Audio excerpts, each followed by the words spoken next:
Hello, everybody. What's going on? I see we got Scale here, Dusk, Michael Cullen. What's going on?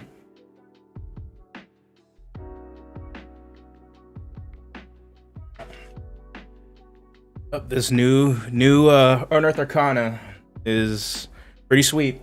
If you really like dragons, this is the one.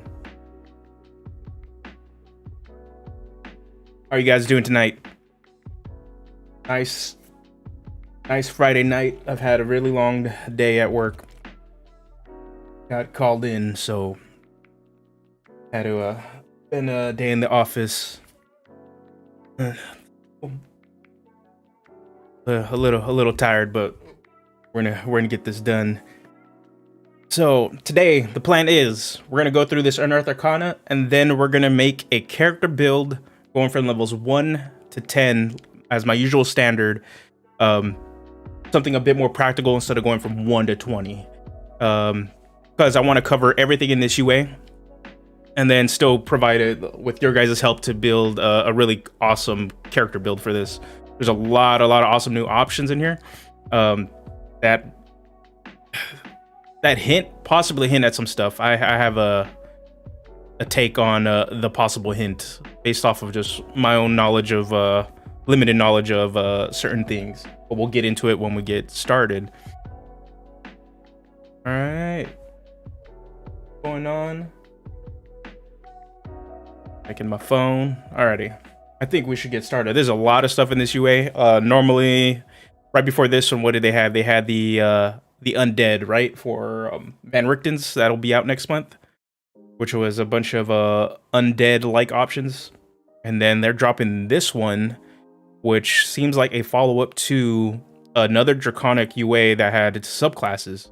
This time they're giving us 4 dragon, 3 legitimate dragon, and then a dragon-like lineage, and then a bunch of spell options and feats that allow you to take on dragon traits without having to necessarily play dragons.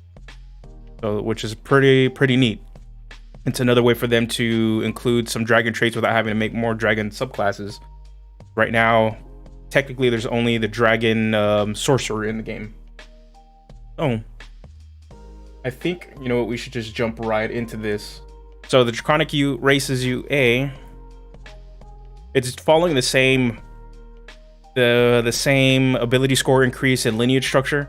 So we'll be able to get pick a +2 and a +1 to any ability score, or I believe 3 +1s. Let's see. Looking at it really quick. Yeah. So that's the change that is from going forward, starting from Tasha's. Any race design or lineage design is what they used to be calling it, excuse me, are now doing this. So it allows a little bit more freedom and customization for your character, not tying your ability score to a character's racial trait, their actual genetic makeup or magical makeup, however it is, more towards their life experiences, which makes a lot more sense. They probably could have prevented a lot of headaches by just tying ability scores to classes, because that's how you're picking them anyway. So we get options for languages we get to choose, and then these, I don't believe the Dragonborn have alternate creature types, but I could be wrong.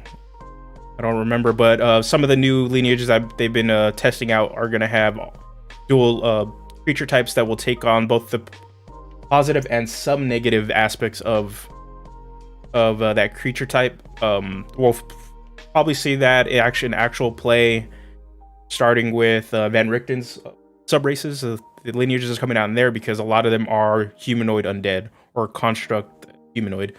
So there's a little bit of mechanical puzzle.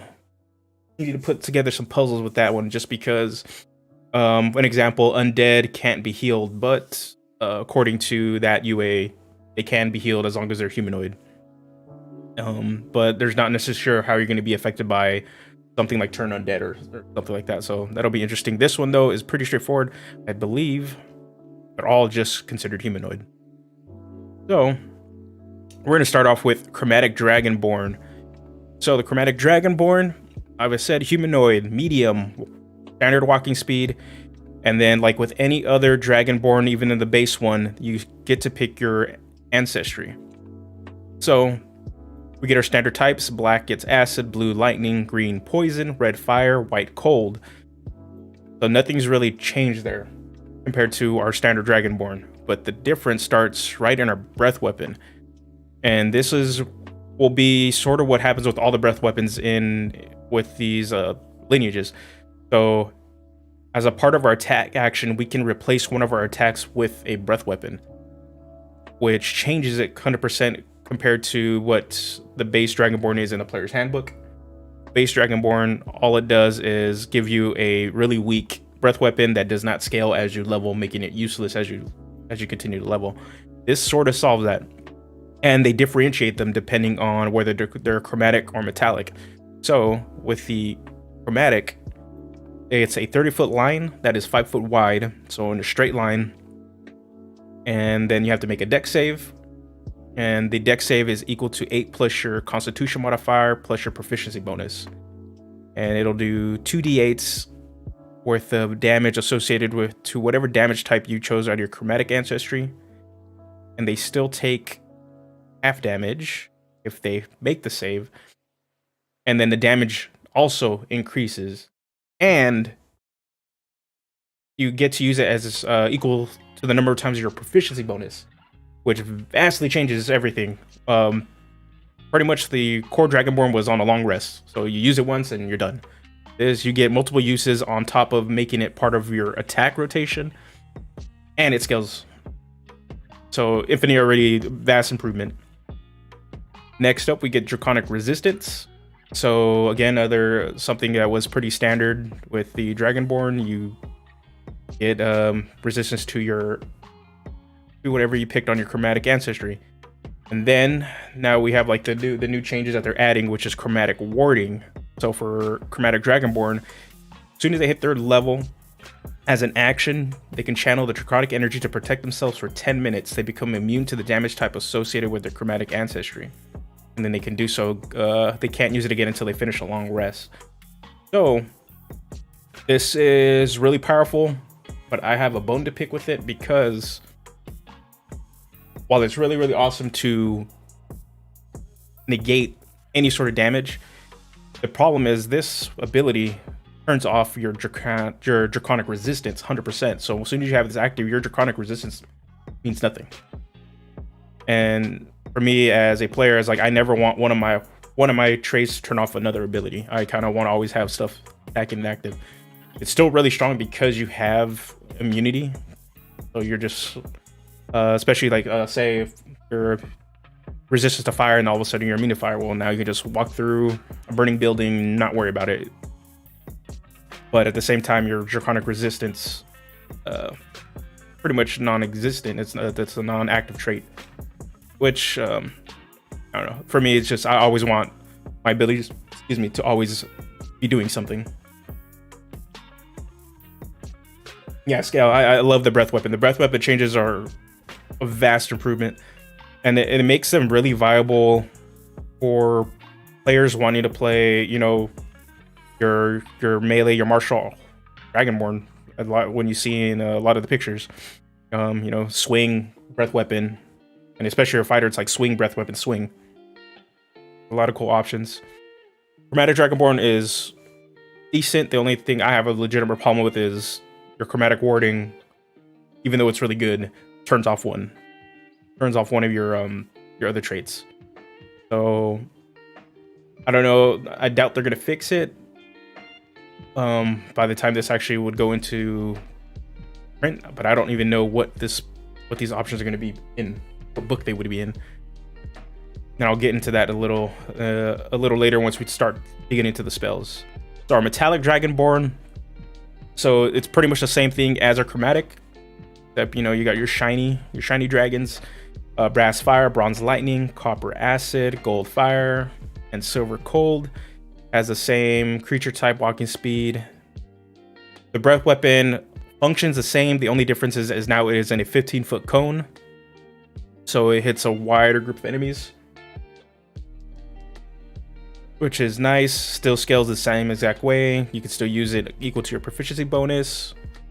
And then again, you also get a Draconic Resistance, but they get I believe is a better trait compared to the Chromatic. So they get an additional breath weapon, but this breath weapon provides some utility. So if you're already going to be using this breath weapon as part of your attack rotation, now instead of just straight damage, you can be like attack and then say each creature in the area must succeed on a strength saving throw, or you push them away and they're prone. So as a melee character, okay, you're swinging, or actually you can do your breath weapon, knock them prone. Okay, they're 20 foot away. You can split your attacks between movement. You can knock them down if they're knocked down and walk up to them, smack them with advantage while they're on the floor. Or set up your team to, dogpile on everybody that's knocked prone. And then the other option is that they're incapacitated until the start of your next turn. So you just shut them down. Both really, really good options that are going to be a part of your attack rotation. And it gives martial characters that sometimes struggle the magical options, which are really, really nice. Magic-like options. Again, though, you can only use it once per long rest, but it's still really, really good to have that option to breath weapon, or 2 status effect inducing options. So that brings a really good utility. And then the surprise one, Gem Dragonborn. So we only have 1 Gem Dragon in print, but it's not in a book. It was part of I believe it was like a celebration slash charity event that you were able to get access to this. So to get I believe the Sapphire Dragon. So now they're gonna hopefully start introducing Gem Dragons back into 5th edition. And from what it looks like, we're getting the exact same thing. Humanoid, medium, 30-foot walking speed. You get to choose your ancestry. But the ancestries change because now it rounds out the other rare damage types that are normally not, that are rarely resisted or immune to. So Amethyst, you get Force. Crystal, you get Radiant. Emerald, Psychic. Sapphire, Thunder. And Topaz, Necrotic. And I believe, I want to say, I might be misspeaking, but I think there's only maybe 1 creature immune to Force. I believe that's the case. There's only 1 creature in print now that is immune to Force, but there's nobody resistant to Force damage, which is really, really good. You're probably going to see a lot of Amethyst Dragonborn running around. And it matters because they also get a breath weapon. Their breath weapon functions identical to the Metallic Dragonborn. So they have a 15-foot cone, and it does the exact same thing, scales the exact same way. Same Draconic Resistance, but they get a change. So I don't really know too much the lore of Gem Dragons, outside of I just know they're psychic. And that's also because I'm a 5th edition baby, so I only really know what I've encountered in 5th edition. So if you guys in the chat kind of know a little bit more, go ahead and drop that knowledge on people, because yeah, I don't really know too much about Gem Dragons. I just know they are psychic, and the psionic stuff is finally getting a bigger push in 5th edition finally. But it looks like this psionic mind option is a variant of the message spell, which seems to be kind of like Wizards' go-to in terms of how to give psionic flavor. Just give them some sort of variant of message. Not bad. This one though, you can only telepathically speak to somebody within 30 feet of you. They don't need to share a language, but they need to be able to speak a language, but they can't talk back to you. So you only can give them messages. They can't send messages back. So could be, this is good, I would say, for like you want to play a ranger or some sort of scout, a rogue scout, or you're head of the party and you just got a party member that's 30 foot back, and then boom, hey, I see a trap up front, and you just keep pushing forward. And I think probably what makes the Gem Dragon really good is always flight. Flight is not broken at early levels, but it is very, very strong. People need to remember there are roofs, dungeons have ceilings, and a creature that's in the air will get pelted with rocks and arrows. So flight's not that big of a problem, especially in the early levels. So yeah, you get flight for 1 minute. So this is combat oriented flight, and you get a flying speed equal to your walking speed, and you can also hover. So if somebody tries to knock you prone midair, you're going to be hovering. You can get around that, so you're not just falling to your death. So yeah. The Michael Cullen says that incapacitation one breaks concentration with strength save, something most casters will. Yep, that's another good thing about this metallic breath weapon. Metallic dragon, and I believe the Gem Dragonborn, both of them are probably the stronger options out of the 3. And then let's see. S says AJ Pickett's channel. I believe I'm referring to Gem Dragons. I will have to go and check it out. And if you have a link, go ahead and drop a link. If he has something up, go ahead and drop it. I believe AJ Pickett's really good with a lot of lore stuff. So if you have time to sit down, I believe he's pretty thorough with his lore stuff. But yeah, flight. It's good. You can use it during combat. finish after a long rest. I foresee myself playing a gem Dragonborn in the future because it's just a lot of good options. But if somebody just wants to be a very good brutish, I want to hit stuff Dragonborn, I would probably recommend the metallic. Chromatic, I don't know. If you really want to be tanky, I guess that's your option right there. You really want to be able to take hits and get around certain damage types and just ignore it. But I don't know, just having one of your abilities kind of just get turned off is a turn off for me. So that's our Dragonborns, and they're all really, even though I'm not really too big on the chromatic, it's still better than what's in the player's handbook right now. Just the breath weapon alone is just better. So say you do want to play for flavor reasons, play an evil dragon or align yourself with a chromatic dragon, you're not going to be struggling. It's not like this is bad. It's still a really good ability. It's just I like to have all my stuff active. All right. And there is one more race option, the lineage option, excuse me. I got to get used to saying it still. They'll say race sometimes, and even Wizard says race sometimes. They introduced a new kobold. I saw somebody else post and said they think the new kobold sucks. I think the new kobold is probably might be the best option in this. There's a lot of potential, a lot of variety and type of kobold character you can build, and I always like character options that allow you to do or build multiple ways in a single option. It allows for a lot of variety. No kobold's gonna really be the same. So this one, again, humanoid.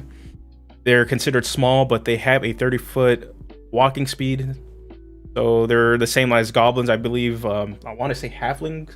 Halflings are the only ones that are a small size that kind of like have a smaller walk speed or shorter walk speed. They get dark vision compared to their dragonborn brothers and sisters. This one already kind of beats them out on that, which is good. He's into that the Underdark cave dwelling lore that the kobolds are known for. But the big ability that has me excited is Draconic Legacy.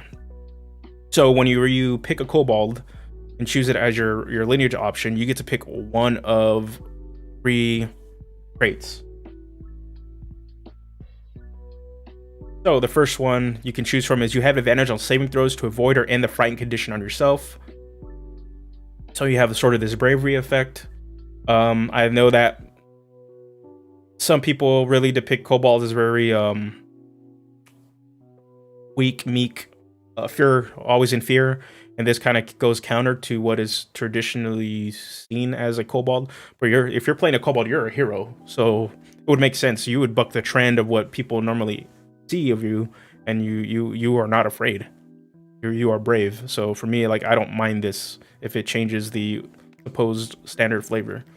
The other option is, one cantrip of your choice from the sorcerer spell list, and then you get to choose between intelligence, wisdom, or charisma as your spellcasting ability for it.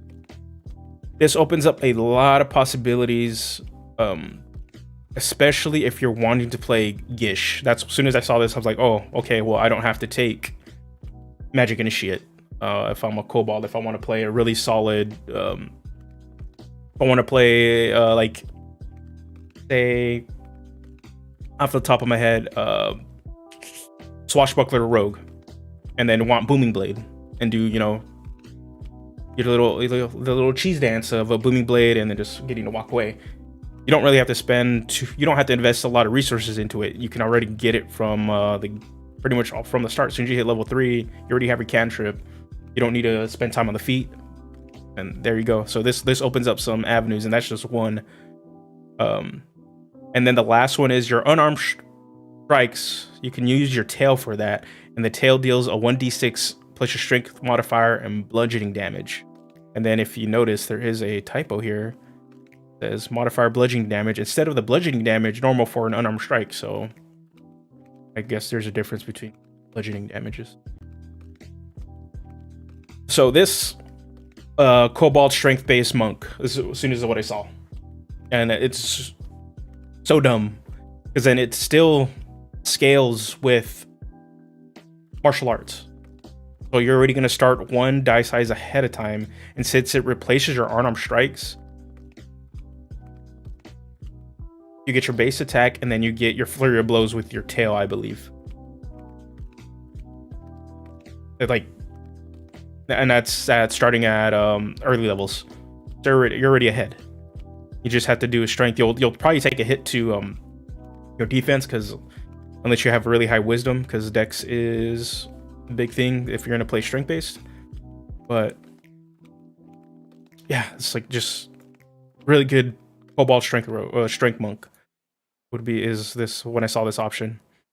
Another thing too, you can do a fighter and use the unarmed attack. I'm not sure if it actually works well together. Yeah, but the advantage on saving throws against frightened condition, that is probably like if you can't really abuse any of these two other options, that's the safest bet, because nobody wants to be frightened and pretty much get turned away out of combat.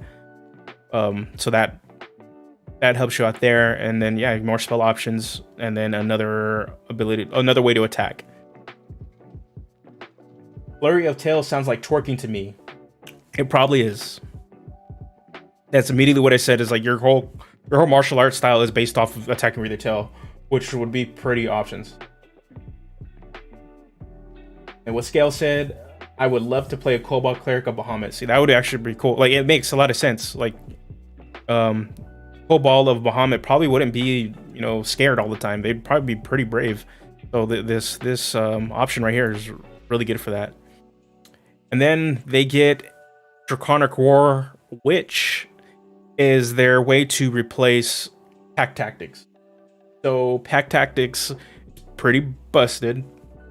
You don't have to work really for anything. You just need to make sure that an ally's right next to you and have to go to town. They replaced it with a balanced version, which I'm okay with because it functionally does the same thing. So as a bonus action, you let out a Draconic Roar at your enemies within 10 feet of you. Until the end of your next turn, you and your allies have advantage on attack rolls against any of those enemies who could hear the roar. You can use this trait a number of times equal to your proficiency bonus, and you gain all expended use when you finish a long rest. So I'm not like, this ability seems like it would be really good with the regular Dragonborn also, because it would make sense. You're a Dragonborn and you're doing a Dragon Roar. So this being stuck on the Kobold is a little weird, at least flavor wise, but it's Pack Tactics fixed, which is not a bad thing to not always have that on, because especially you have your Draconic Legacy options, and then you're playing a rogue, and then you have Pack Tactics. If they had regular Pack Tactics on, and then you say you took Booming Blade, well, you're gonna be you're gonna always have sneak attack on top of that. So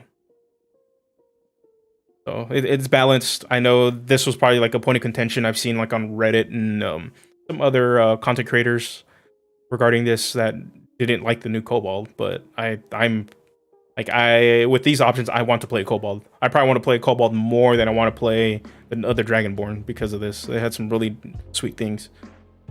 And just the amount of time you can just tinker between these three options. And that's what I'm hoping more in Lineage designs, that when they introduce more character options, that you get choices. And these choices allow for a lot more potential to weave stuff into your character story. Michael Cullen says you can use dexterity instead of your strength for the attack and damage rolls of your unarmed strikes. And you don't even have to go strength based, because the martial arts does overrule the race thing. Oh, yeah. See, so like, ooh, I have to play a monk again.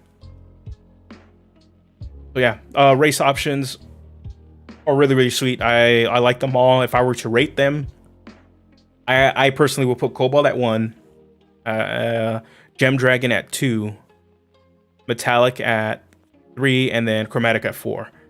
In terms of like favorite, they're all really, really strong though. Like, But in terms of like what I would immediately want to make a character and play in a campaign, Kobold, then Gem Dragon. What do you guys? What would you guys prefer? What do you guys order? What do you guys think is your the best out of all these, or your favorite at least?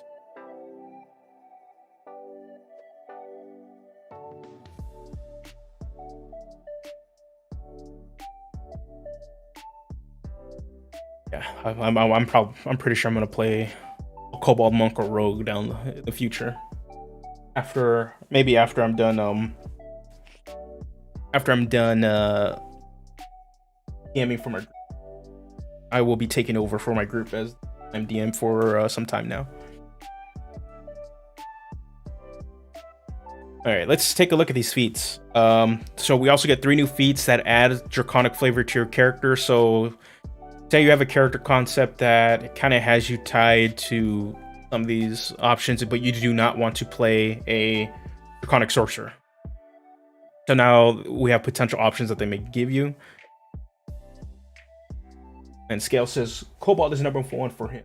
That is good. It's fun. Like, be a little munchkin. Have all these awesome options to choose from.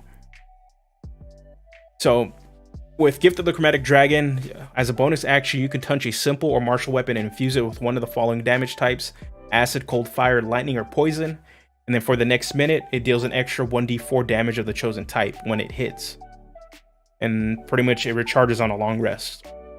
Then on top of that, it adds a defensive option. So as a reaction, you give yourself resistance to either acid, cold, fire, lightning, or poison damage you would be taking. And then you can use this reaction a number of times equal to your proficiency bonus. And then everything recharges again after a long rest. Ignacio says metallic for the old Dragonlance dragons. Artificers,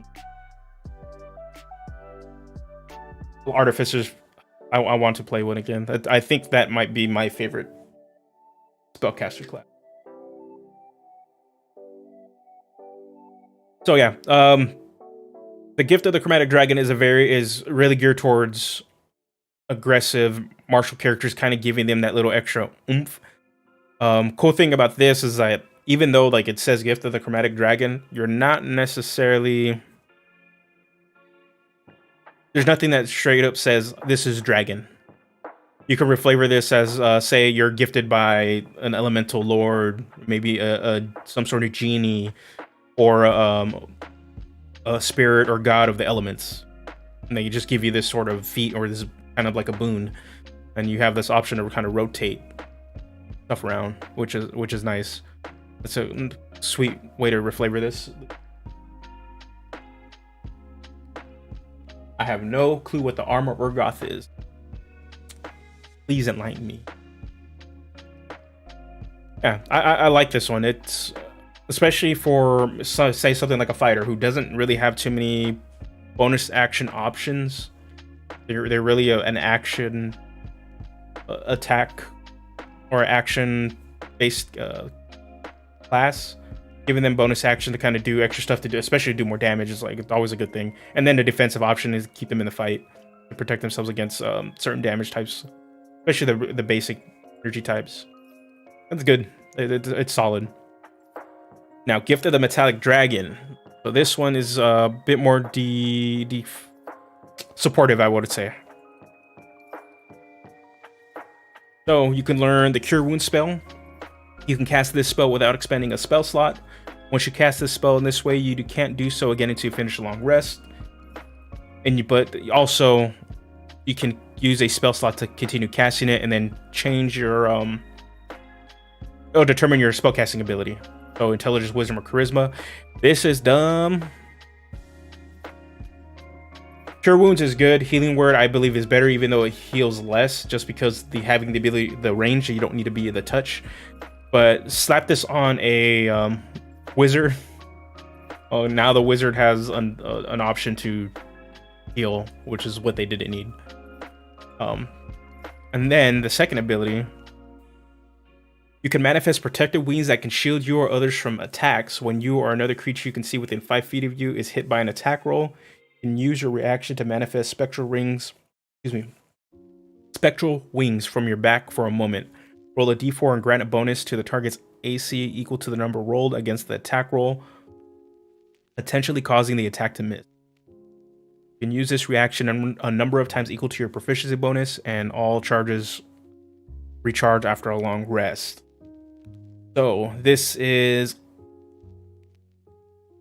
one again, even though like, yeah, you can give your ranged spellcaster healing.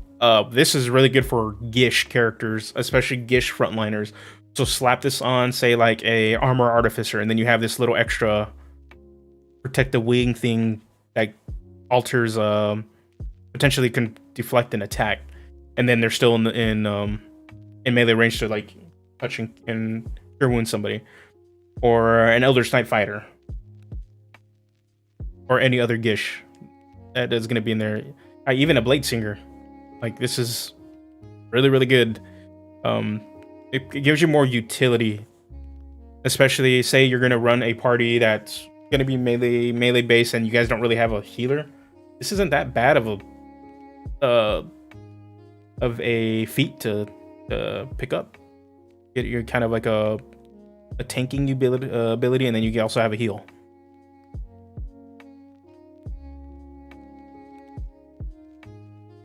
I like this. That one's really good. And then we get Gift of the Gem Dragon. So this is the only one that gives an ability score increase.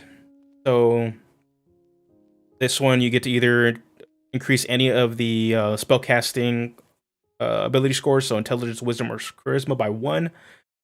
And then it gives you an ability is that whenever you take damage from a creature that is within 10 feet of you, you can use your reaction to emanate telekinetic energy.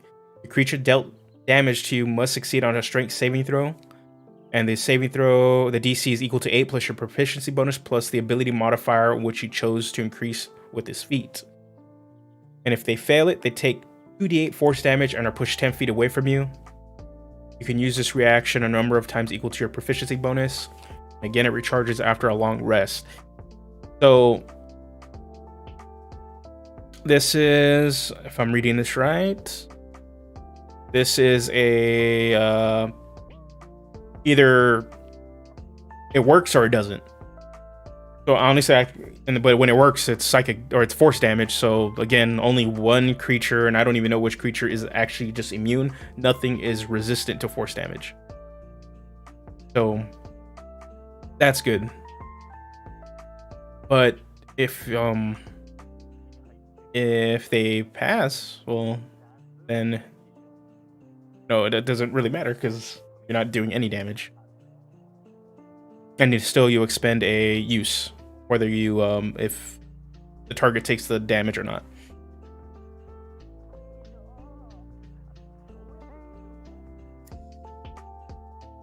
I was thinking about a mini Dragonzord with a flute song and rockets. That would be pretty. So Gem Dragon, again, it just from what it looks like, these feat options are really geared towards characters that are going to be in melee, which is cool. I'm always a fan of like giving Gish or giving options to martial classes. Like, it's not that it's going to be that bad for spellcasters. They can still benefit from this stuff. But you get a lot of use out of this, especially the Gift of the Gem Dragon. Like, if you're going to be a frontliner and get hit a lot, you'll be able to proc this a lot more. Especially if you don't have a reaction to use. This is not that bad. This is good. This is really, really good for Gishes. So your War Clerics, certain Arcana Cleric builds, Eldritch Knights, Blade Singers, Hexblade Warlock, Armor Artificer, Battlesmith Artificer. This is all in their ballpark. I like the feats. I don't have anything negative to say. Like, they all have an application, and can be altered and changed so they are not tied to the dragon flavor, and fit them into your game however you want. Like, you can even slap these on like items, magic items, and they'd be pretty sweet. And then we got a bunch of spells.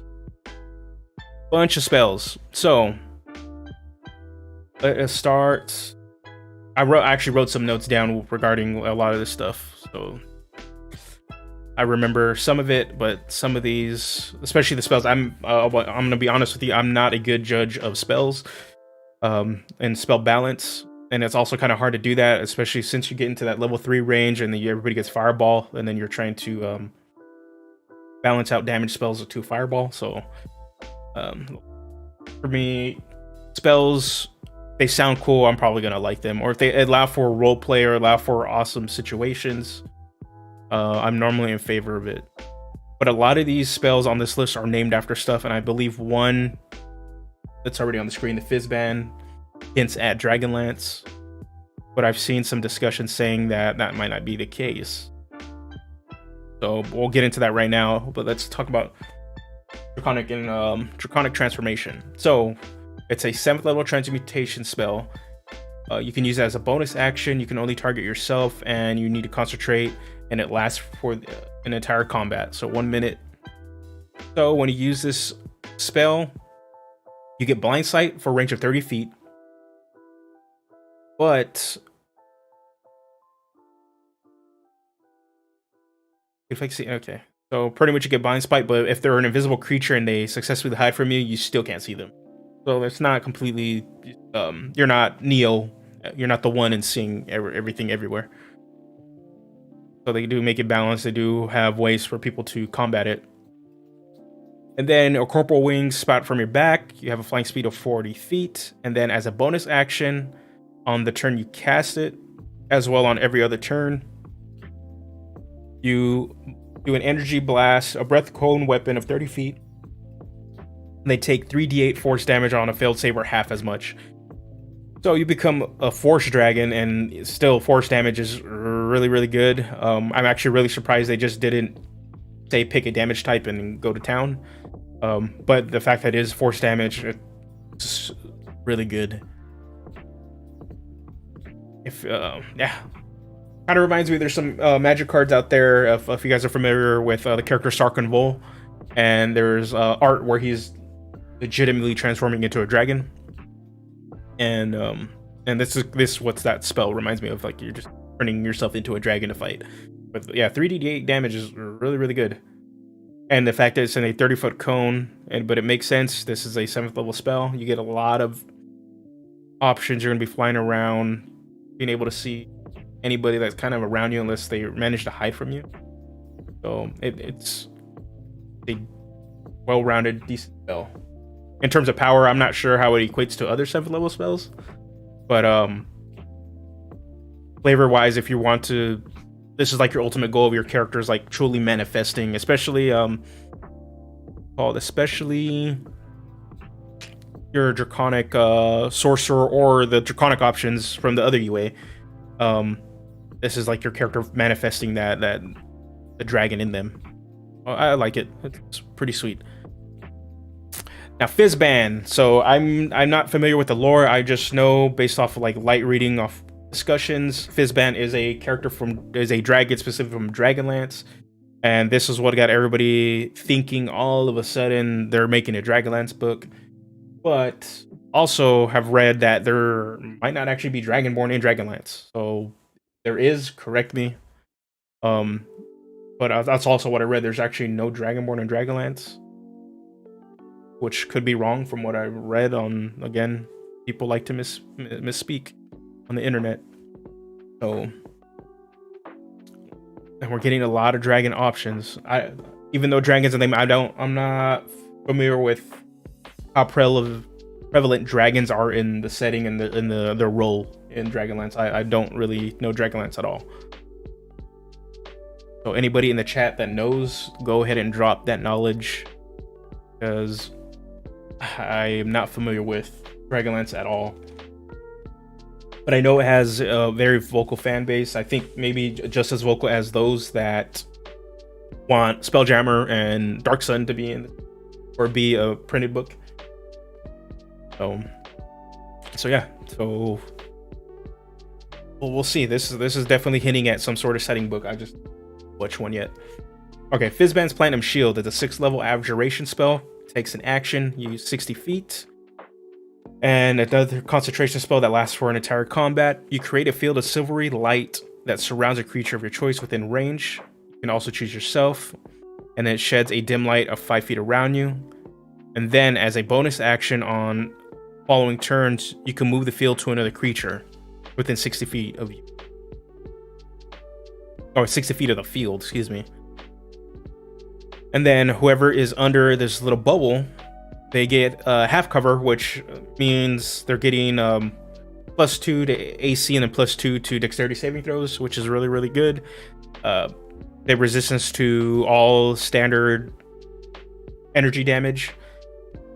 And if the creature's subjected to an effect that allows them to make a dexterity saving throw to take only half damage, the creature instead takes no damage if they succeed, and only half damage if they fail. Pretty much, I believe they get the rogue ability to just sort of ignore some damage whenever they make a dex save. And on top of that, they get an additional +2 to their dexterity saving throws because of the half cover. So pretty cool. This is a very, very defensive spell at 6th level. Not bad. Like, compared to other 6th level spells, I'm not really sure if like you're gonna be wanting to use this, but it's a really good defensive option that you can just kind of bubble people around and put and kind of save them a bit. Just pure defense. Okay. Next one is Flame Stride. So there's some potential combo-y stuff with this one. So it's a 3rd level transmutation spell. You cast it on yourself as a bonus action, and again, it's another concentration that lasts for an entire combat. So when you're under this spell, you have your speed increases up to 20 feet, and moving doesn't provoke opportunity attacks. And when you move within 5 feet of a creature or object that isn't being worn or carried, it takes 1d6 fire damage from the trail of heat. A creature or object can only take damage once during a turn. So the combo-y stuff is like with this. Okay, you use this for the entire combat. You're Sonic and just bouncing around, leaving trails of fire. But say you're a Gish character and you have Booming Blade. Well, Booming Blade, dip, and yeah, and then they're forced to chase after you, and then activating Booming Blade again. So this is cool. I don't know. You're always gonna want to, spend a 3rd level slot on this, because I believe Misty Step is 1 slot, or 1 level before it. I believe it's a 2nd level spell. I'm trying to remember off the top. Scale response to my Dragonlance statement. No Dragonborn in Dragonlance. True, but you have Draconians, which are similar to Dragonborn as they are dragon descent. But no spoilers, I won't tell their true origin. I've seen the minis for the Draconians, and they do have way more dragon-like traits. I've seen that they do have wings and full-on tails and everything. And Drake Warden's a way of the Ascended Dragon combined with these new options. They're really hinting at some sort of dragon book. Another book people are assuming they might do is a Dragonomicon sort of thing, but we haven't really seen anything like that in 5th edition, where they have a book dedicated to a creature like in previous editions that I've seen, where they have like the dragon book, dead book. So I don't know. And then there's still the Fey options, so depending on what kind of comes out of this, they might be like some extra planar book. Yeah. So Flame Stride is decent. Has some stuff you can do with it, especially with like Booming Blade or abusing Disengage without needing to actually disengage. The damage is whatever, but again, you also get Misty Step at 2nd level, so one of those things trade off. Okay, Icing Death's Frost. It's a 2nd level evocation. It takes an action to cast. It has a self of a 15-foot cone, but we'll get to the text because it is kind of confusing. This is pretty much like Burning Hands, but with ice. So this one in the text it says 30-foot cone, but in the range it says 15-foot cone. So hopefully they update this with proper what the proper range is. I'm assuming it's 15 foot because there's no way a second level spell is going to do 30 feet. That's a lot of range.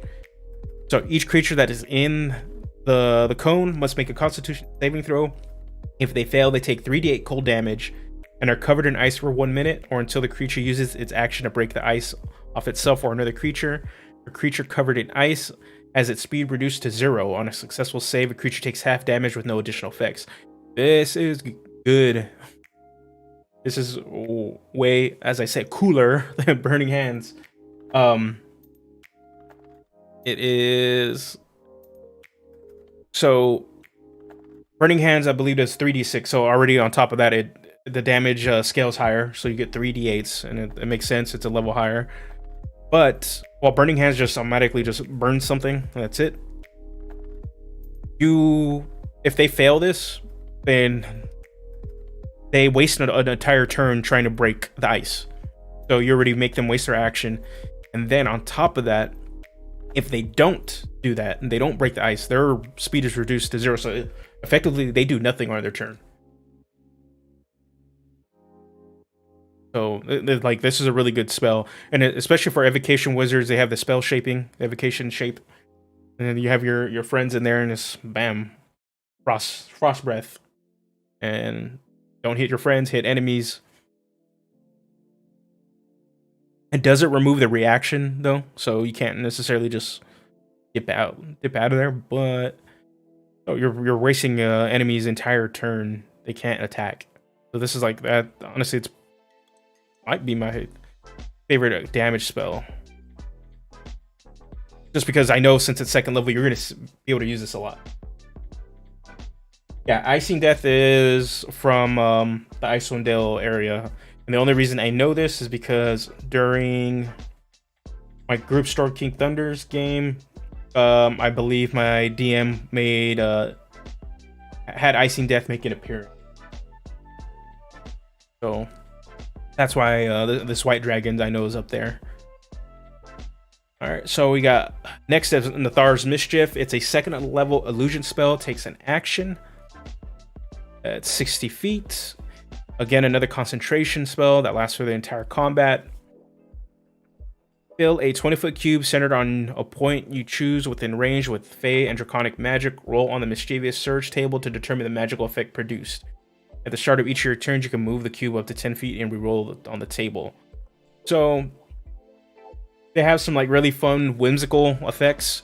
Unfortunately, a lot of it is like it's only gonna be able to use during combat. I kind of wish some of this stuff would be good outside of combat, because this is mainly a utility spell. So depending on what you roll, if you roll a 1, you fill the air with apple pie, the smell of apple pie, not actual apple pie, and each creature in the cube must succeed on a wisdom saving throw or become charmed.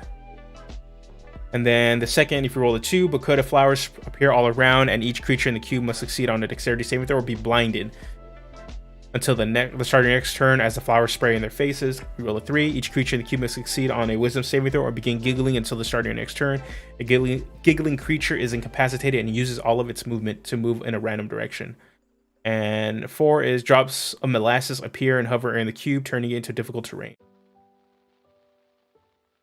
So lots of whimsical options. It's a crowd control ability that you don't really have full control over. For characters that like to embrace chaos, like is it in? Okay, yeah. Like if you're a wild magic sorcerer, this is probably the perfect spell for you. If you want to like dip in the flavor in terms of like optimized players, probably not gonna want to do this because you don't have actual full-on choice of what effect you're gonna want. So like you say you need to slow them down, you get another effect, or vice versa. We need one effect to stop them, and then but you get another effect that doesn't do anything to them. But yeah, I can see this with you like full-on flavor while magic sorcerer taking this spell and just like lean into that whole randomness. All right, this one, the next spell I've seen has caused a lot of discussion because of how it's worded. It kind of It's reminiscent of a wizard subclass that didn't make it into Tasha's. So this is Raluthim's Psychic Lance. So it takes an action to cast 120 feet. Range, you unleash a shimmering lance of psychic power from your forehead at a creature that you can see within range.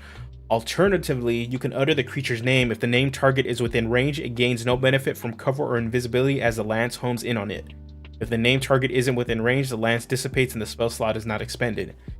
The target must succeed on an intelligence saving throw or take 10d6 psychic damage and be incapacitated until the start of your next turn.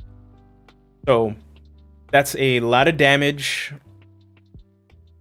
A lot of damage for a 4th level spell. On top of that, what's gotten everybody really talking about this is the fact that you're sending out a psychic homing missile if you know the name of the target. The thing I think people are missing out is that really have to know the name of the target, and that what I like though is that this opens up roleplay opportunities, or a DM can make it hard to really figure out the name, especially like demons and devils and other characters or creatures that really rely on having their name hidden. It can be this sort of fun game, and even set them off in a little side quest to figure out information and figure out the name of something that they're fighting, just so they can blast 10d6 at them. They can't hide from it. Yeah, it's 10d6 psychic damage.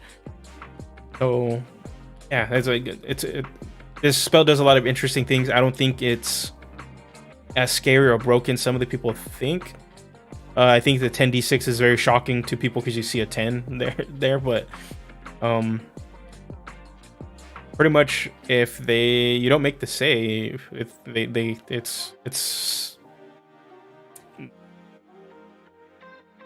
yeah, you don't do anything with it. Like pretty much you don't take damage, nothing. Not even half. So.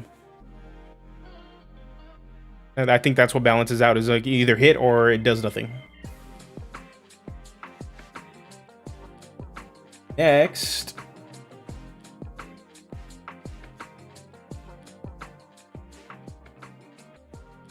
Next up is the last spell on this list. This one is following all the spell option or the summoning options that were introduced in Tasha's. So now we get an official or close to official dragon pet. So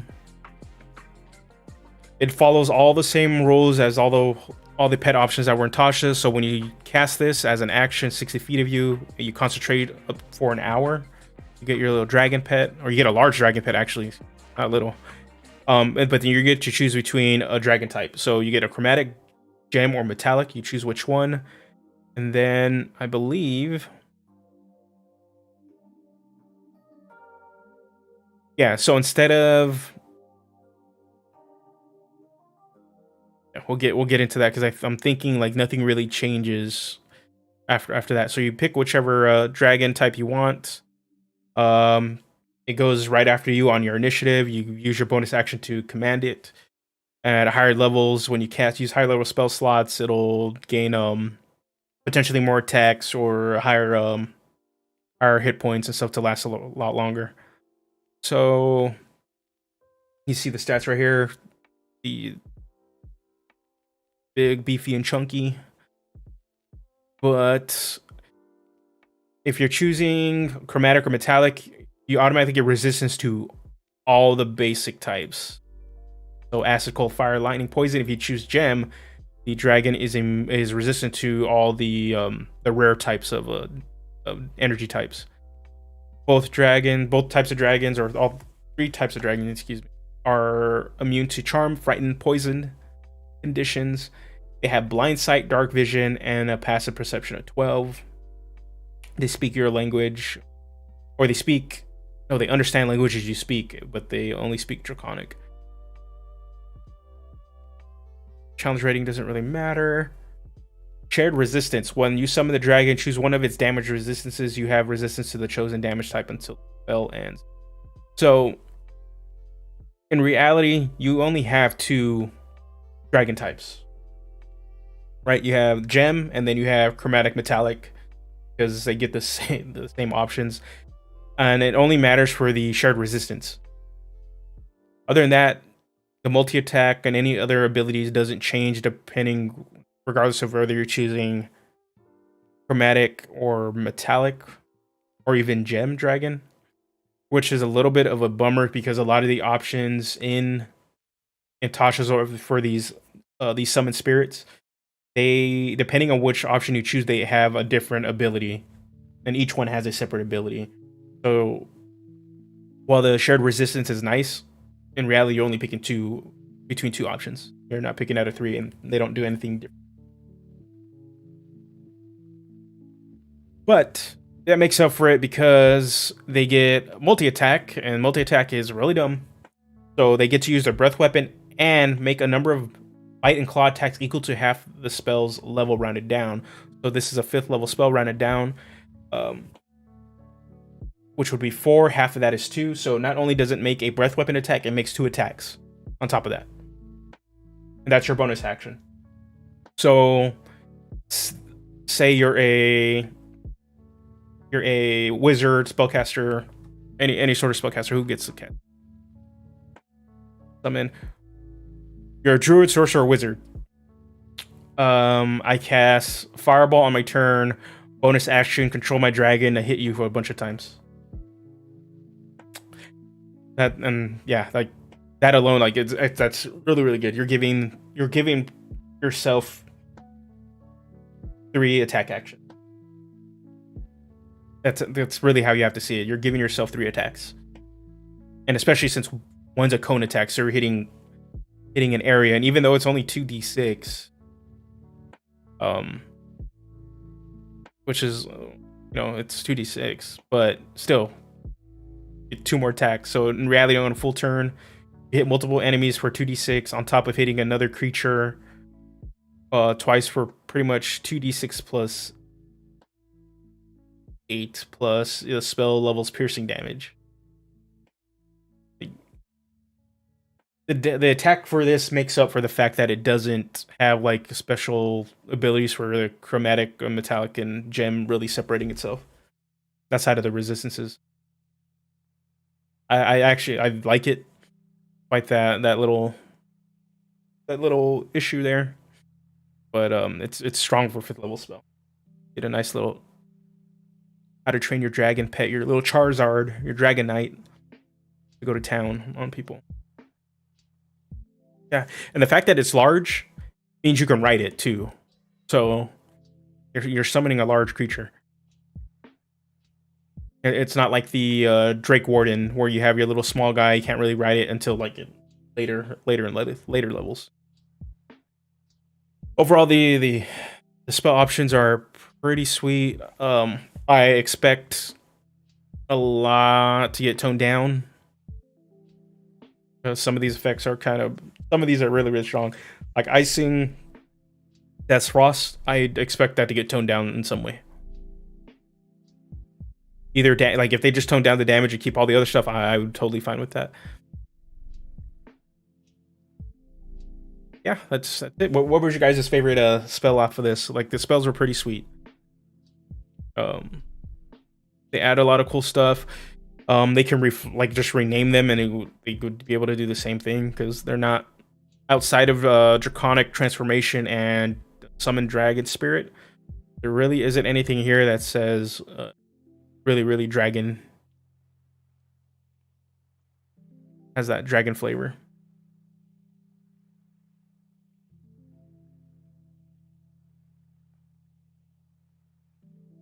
All right, I think it's time, guys. I think let's make a character with some of these options.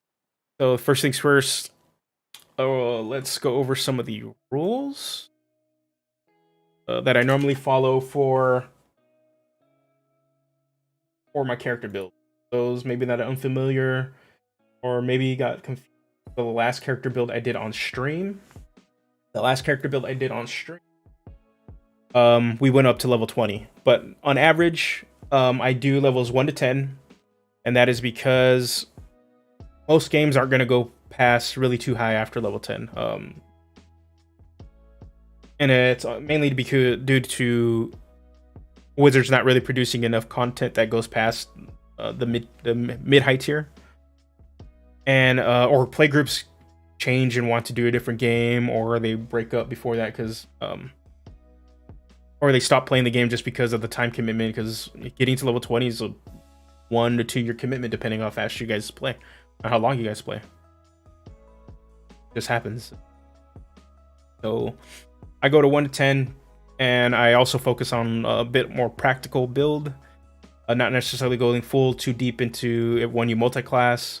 For the ability scores, we're just going to list them, so these will all be replaced with like ranks, just because everybody determines their ability scores differently. So some people do point buy, some people do 4d6 drop the lowest, or they do that weird one that's going on right now where it's roll 6d20 and that's what you get. So a lot of different ways to do ability score. So I'm just gonna rank them, and then that should. So we need to figure out flavor. What is exactly you guys are thinking? Because I'm pretty open. Are we gonna go like we want to be the most dragon person out there? Because in terms of actual subclasses, the only legal one, technically the only one in print, is the Draconic Sorcerer.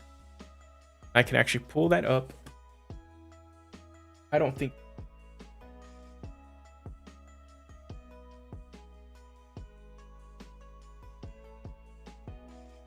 Make a dragon god.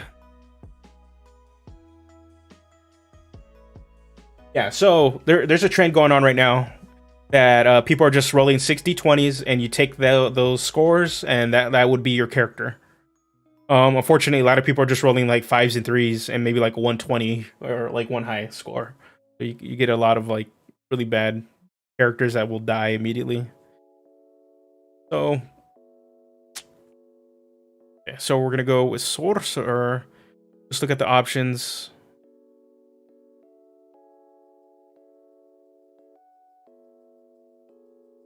Yeah, so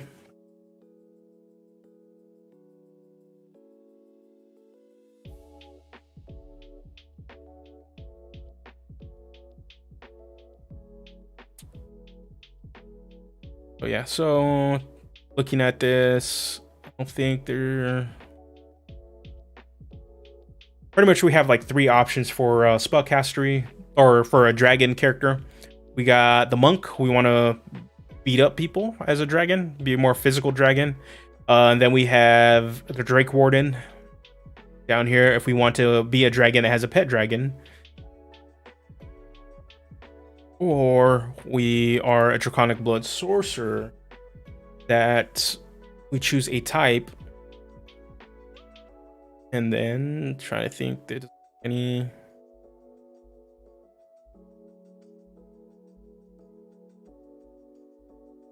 Okay. Fire is tempting. Yeah. Just so fire and poison are like the most resisted damage types in the game. But then you can take like elemental I forgot the name of the feat, but it's pretty much get you around resistance. Yeah, so we have the sorcerer, or we got a monk. Cobalt Sorcerer, I like where this is going. Cobalt options, pretty sweet. So Cobalt Sorcerer, and then we can piggyback off of this. I'm actually surprised. Cobalt Sorcerer's cool. I thought people would be like, let's go Gem Dragon. Do gems.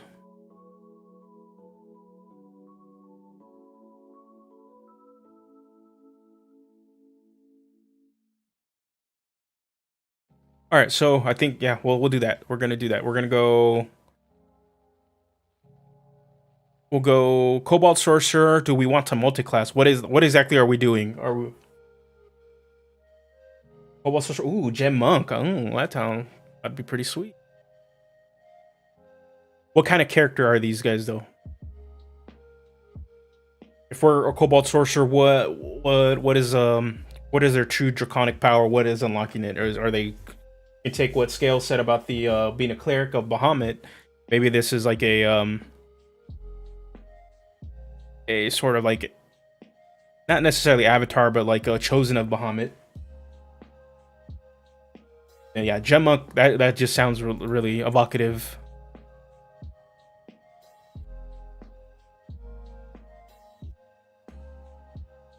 So if we were a monk, the thing is, the Gem Monk combined with the flight, and then plus that helps circumvent the issue that monks have. Actually, a really good pairing because monks struggle with range attacks, right? Well, you get flight, and now you can just go chase after the guy that's trying to run away from you.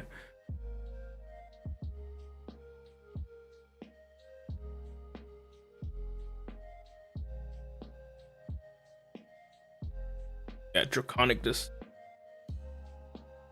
Disciple.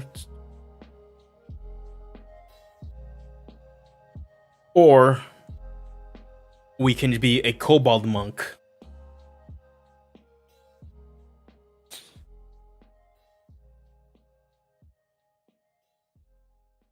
What's going on, Adrian? Just saw that you jumped in.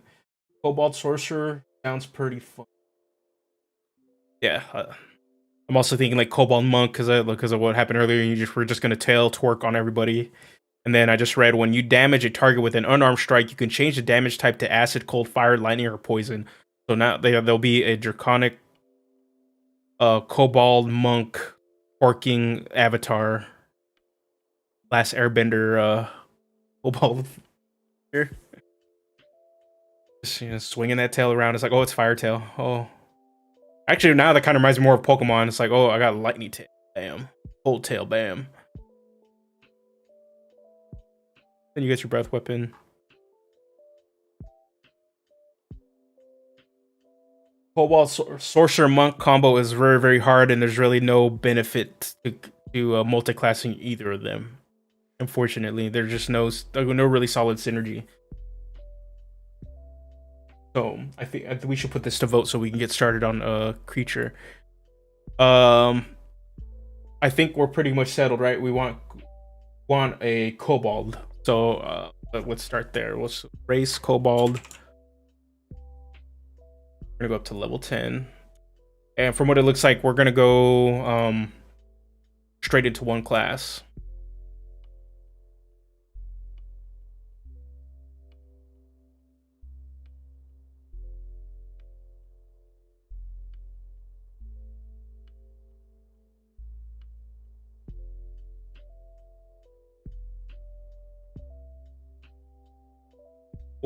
The Kobold.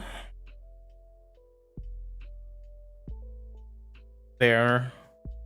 And what? Let's get our. Okay, so we'll start with Kobold. We'll start with the Kobold, and then we'll and then from there we'll pick a class. Because what we need to do really is determine the Draconic Legacy, and I think that's what help us nail down a class and subclass. So obviously we get some Dark Vision. You guys might not see this.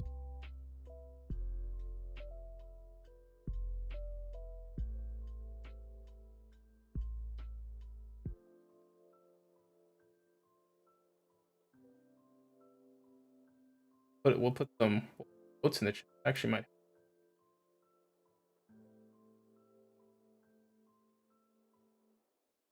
So okay, so we'll do this.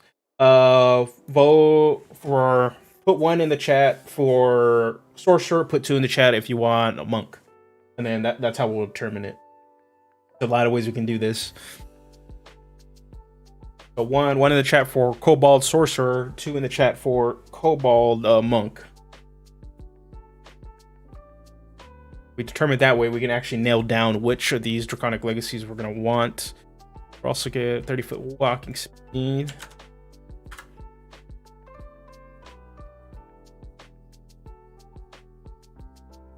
Got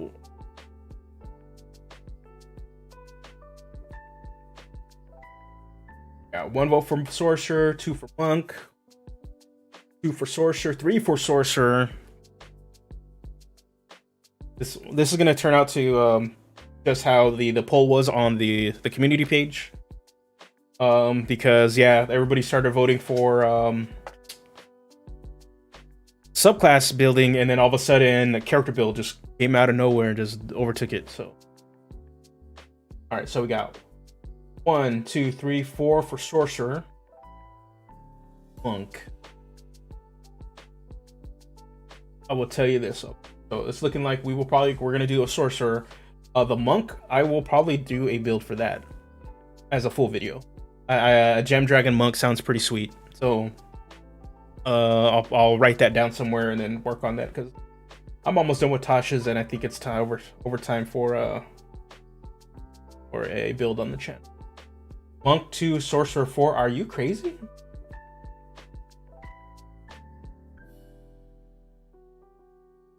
That poor Kobold does not gonna know what to do. Okay, so we'll go Sorcerer, last Sorcerer. Sorcerer, obviously Draconic, Dragon Blood, Draconic Bloodline. Fine. So let us switch to to nail down a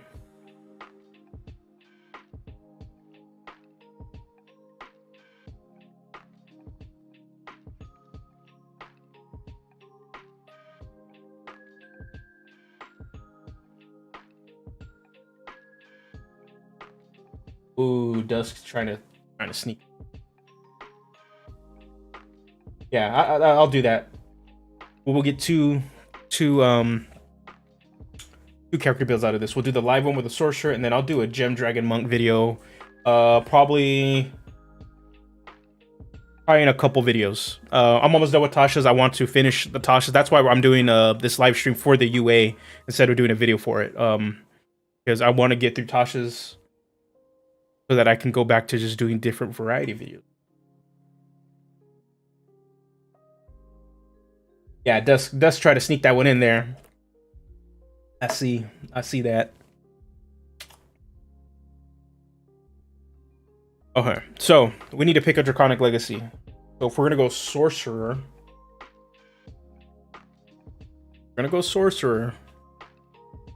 I don't see the Unarmed Strike being a viable thing, obviously.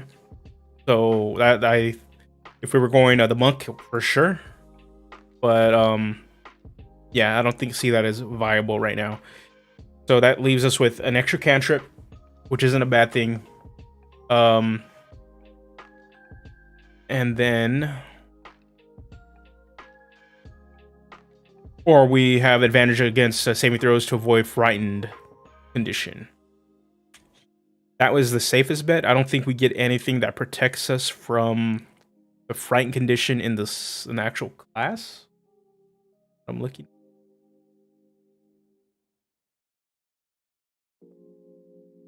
Yeah, so I might know. Yeah, that's what I'm thinking. It's probably the safest one. And that's also without looking at the spell options for Sorcerer right now to know what the other cantrips. Actually, let me go on quick.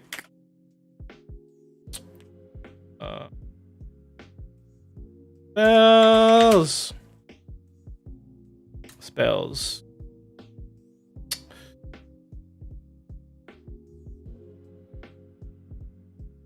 Find it.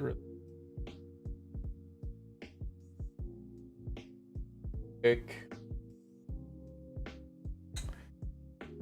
Not pop it. Dude. Oh. List.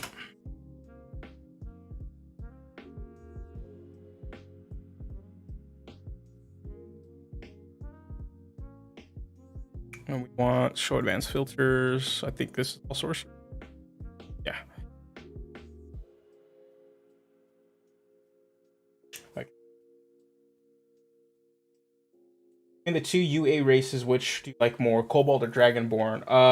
The Dragonborn, just because of the Ancestry option. That's really what it comes down to. You just get you can do a lot of different characters with it and not feel like you're locked in or punished.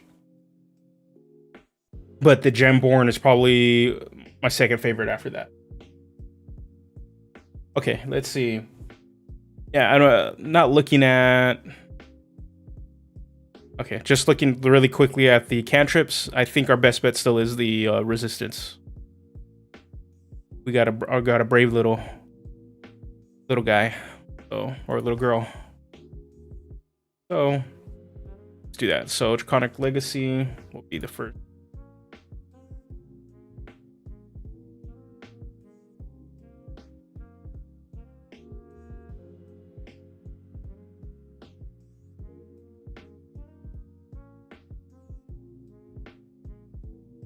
Let's see.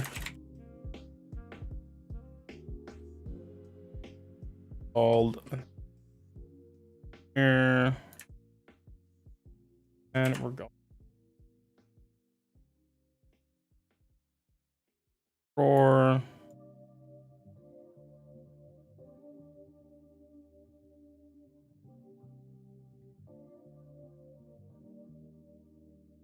Oh.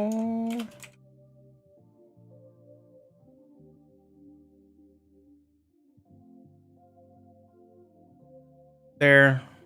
All right, so now we got that, and now we know we're going to be a Draconic Bloodline Sorcerer. So all I need to do now, we need to look up. This is going to be really straightforward. But we need to know what option we're going to use for our background.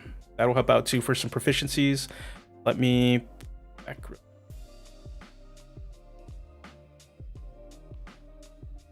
pull up our backgrounds.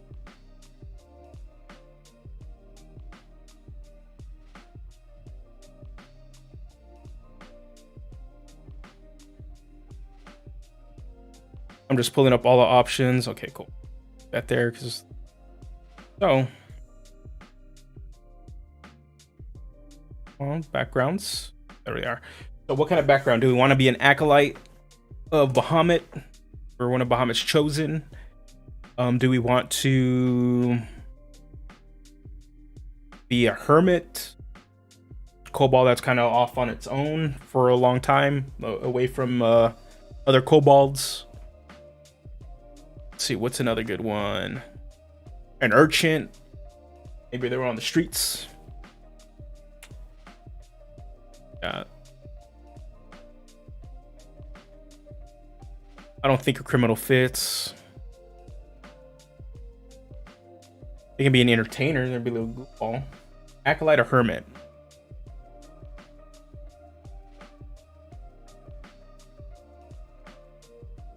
Acolyte will get super into the Bahamut, or even Tiamat if we want to go that route too. That route. Hermit, it kind of does remind me a little bit like a Yoda, like this kobold Yoda, a charlatan, a little scammer. Let me pull up these options. We'll go hermit and see what kind of. Oh. Inside a religion, 2 languages of your choice, and a holy symbol, and then we'll be able to get into any temple we want. That shares our religion. So acolyte, that if we're gonna go like full on Bahamut or Tiamat, and then hermit, medicine and religion, also only 1 language, but then you get an herbalism kit, and then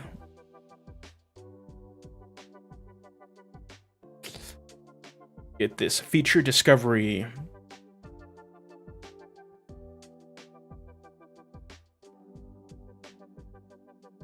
Okay. I'm thinking Acolyte. I think Acolyte's the safest bet. But yeah, Cobalt Yoda would be cool. Like the discovery part is like you know something long forgotten, and you hold on to this information, which could set up like some cool roleplay potential if you set that up with your DM. Maybe it's like some draconic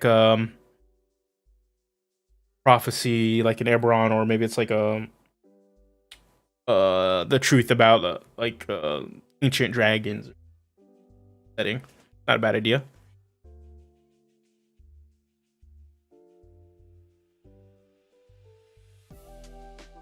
But I'm thinking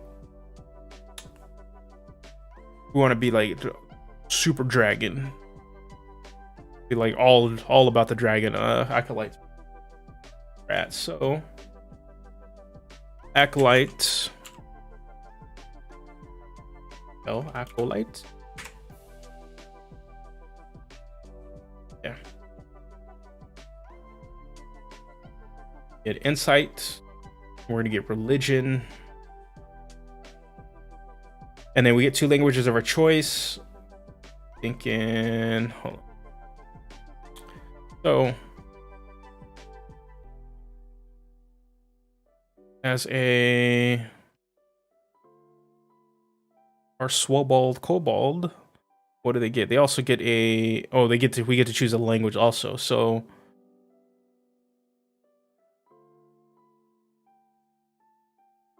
making sure, okay. And I believe the lineage options, it's 1 language and common. So it would make sense in terms of languages. We know common, draconic, and then 2 others that don't really matter. And I think that it's just going to be really setting dependent, right? Or whatever. If you're going to put this in your custom setting, if they know the dragons have like a certain relationship with other beings, that's where you slot in those other 2. Say if this is Forgotten Realms, it wouldn't be a bad idea to have a giant as one of the options, because it would make sense that somebody that's an enemy of giant would kind of know how to speak giant so they can combat them. Ooh, Celestial. Actually, that makes sense too, because this is Bahamut. So we'll put that Celestial, and then we're going to put Giant. Do that. Okay. Oh, but before we get back into these options, we're going to look at Sorcerer. So we're just going to go straight Sorcerer. This should be pretty straightforward. And I think what will let us kind of customize this character a little bit more is our feat options. We can take some of these new feats from the UA, and then there's maybe some feats we can look at in Tasha's too, because there's new feats there. So we get spellcasting, we get 4 cantrips. We'll go over the cantrips after we're done building the basic stuff. Get Font of Magic, Metamagic, get an ASI. Then we get our sorcery, origin. Okay. Automated magic options. Okay, so let's look at Draconic Bloodline. So this is what we're gonna get. So we get to choose an ancestor type. Depending on what it is. Correct me if I'm wrong. Bahamut is a platinum dragon, correct?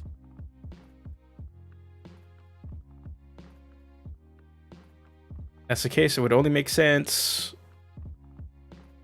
Oh, and it not an option here.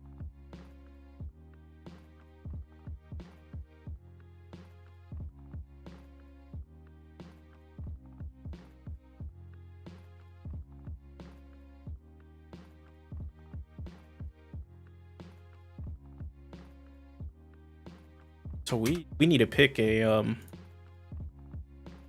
damage type, really.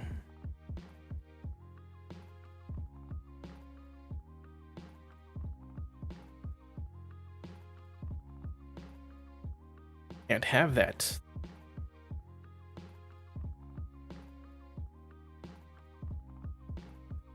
Fortunately, I want to go look really quick.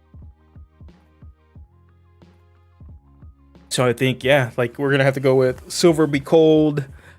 I think this would be a part where you would want to work with your DM, but at the same time you got to think about it too. Okay, you do pick platinum, right? Your DM lets you pick platinum, and you're gonna get radiant damage, which is a rare type, but you're not gonna have. There's a ability that you'll see in a second that boosts the damage type of that damage. Sorcerers don't get radiant damage spells, so yeah. So we either want fire or we want cold. And for me, the traditionalist, whenever I think dragons, obviously it's fire. It wouldn't be a bad thing. Being either cold too, though. Okay. Do it up for another vote. One for gold dragon, 2 for silver.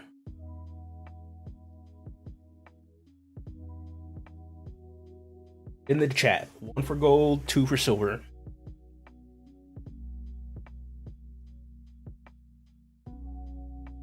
I can go with either.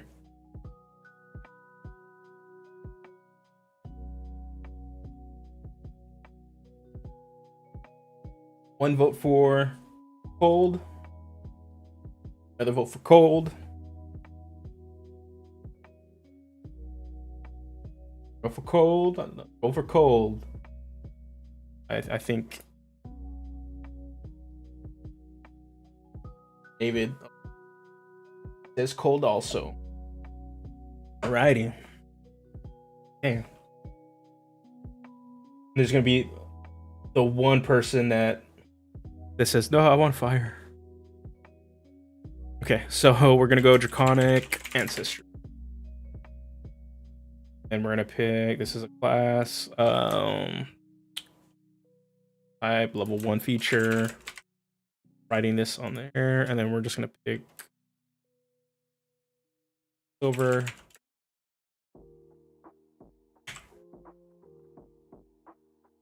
Now putting this into my Roll20 doc so that after. Thank you for the sub, chosen one. Thank you. Yeah, I'm putting this in my Roll20 doc so that after this is all built and done, I am going to try to have it up before Monday on the Patreon for free for everybody, and then I'll post a link in the community page and in the Discord and other social media so you guys can get the build like I do with all the other ones that for free. You guys can take them, use them however you like.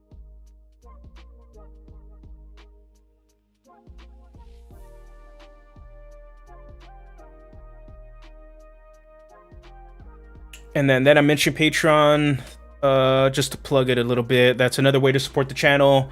Also, you can support the channel here on YouTube. Also, memberships are now available on the channel too, which is pretty cool. They're kind of like, for those familiar with Twitch, they're like Twitch subs. But the best and easiest way to actually support the channel is in the free way. Like, comment, and sub, and share the videos. I really appreciate it. You guys pretty much sit there and comment and have a conversation on the videos. And I will say that's probably the best way to help out the channel. To just sit there and generate conversation and comment on the video.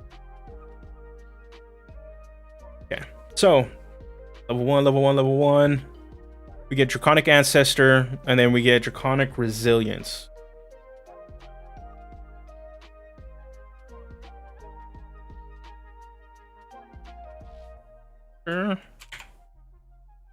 Spell. Okay, no, I had it right. Ancestor. Okay. And then we're gonna go also for level 1, we get Draconic Resilience. So our little Swobald. So what we'll also get, we're gonna get a little bit better hit points, at least by one additional hit point, and then we're gonna get AC change too. So let me copy pasta this. And actually, before we continue, I committed a character building sin. We need to determine our ability scores. I apologize.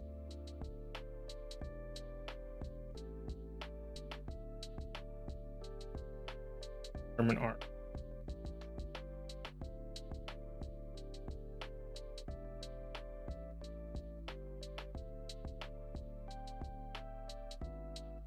That, and then we're going to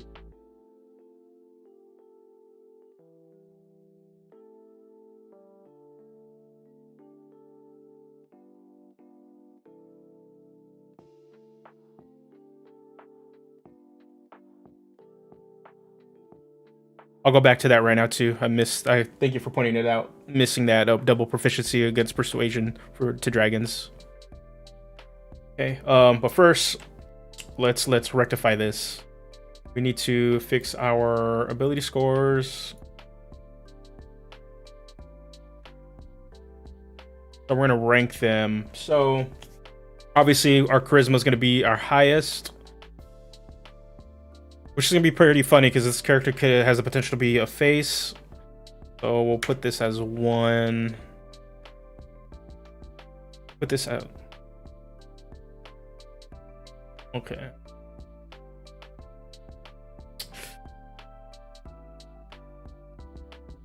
Hold on. Standard array. We're gonna have to put that in because I don't want all these negatives. So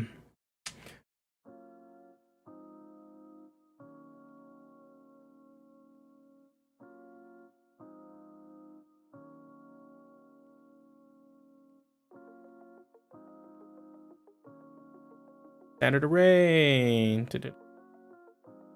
Okay. I'm gonna go 15 here. And then after that, since we know on our Draconic, it's gonna be based off of dexterity, and we want to have like a probably somewhat decent AC with our Draconic armor. That can most likely be our second highest stat. We can either put a 14 there or a 13. It's gonna be second or third.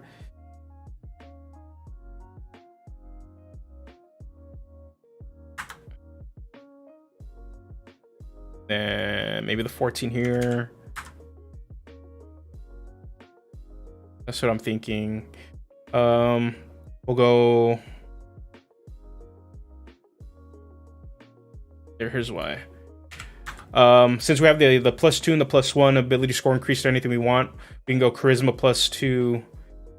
I would probably put dexterity, the +1, to make that a 14, so you have at least 2 decent constitution and dexterity. That's what I would do. I don't know if you guys agree with that. If you don't, let me know where you guys would place them. And then we get a 12 and a 10 and an 8. I would say the strength. We're not so much a Swobald.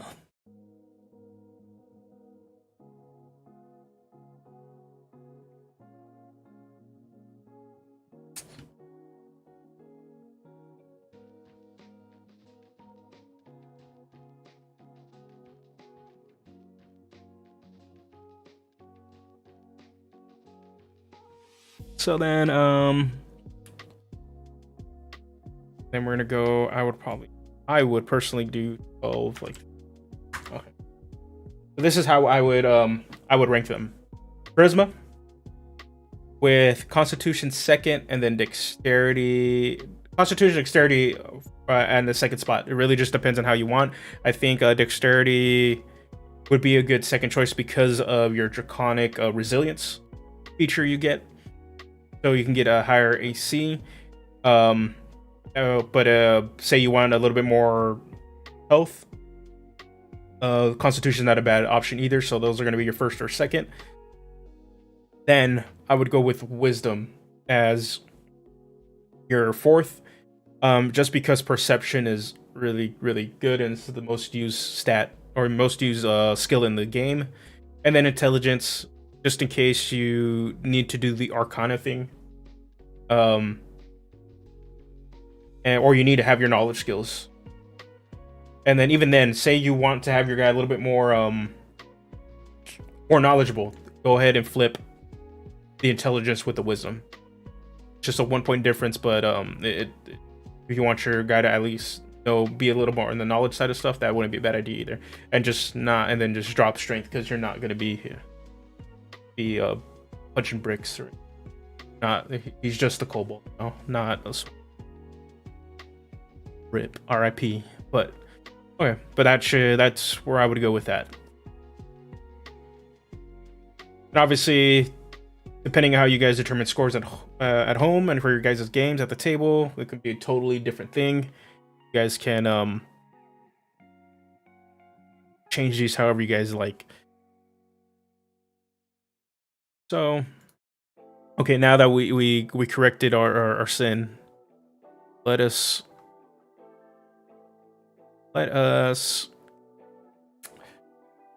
get some efficiencies. Okay, so nothing to armor. And these HP.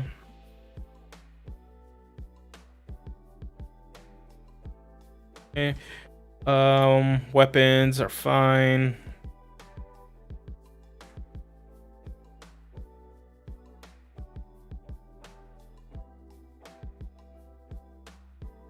The weapons we get: daggers, darts, slings, quarterstaffs, light crossbows. Man, slings are very underrated in this game. When I did the character build for the Kid Detective and went down the rabbit hole of the slings, they don't do a lot of damage too bad, but there's ways you can pump it up and actually do some fun stuff. Okay, saving throws. They already put it in there for us. Perfect. Okay, so other skills. Now we need to choose 2 more skills. We already have Insight and Religion from being an Acolyte. So we get to choose between Insight, Intimidation, Persuasion, Deception, Arcana, and Religion. We don't need Religion. We don't need Insight. So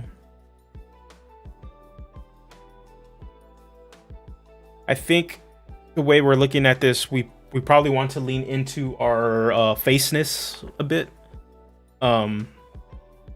So for sure, I would say this guy's not intimidating. With that, I'm not seeing him as a very intimidating kobold. He's a munchkin. He's little. So I'm thinking Persuasion. Maybe he is on the nicer. He's on the polite side. And I'm thinking he's on the polite side too much that he doesn't take Deception, that he would take Arcana, so they have that sort of knowledge, of magic to some extent, just enough to get by.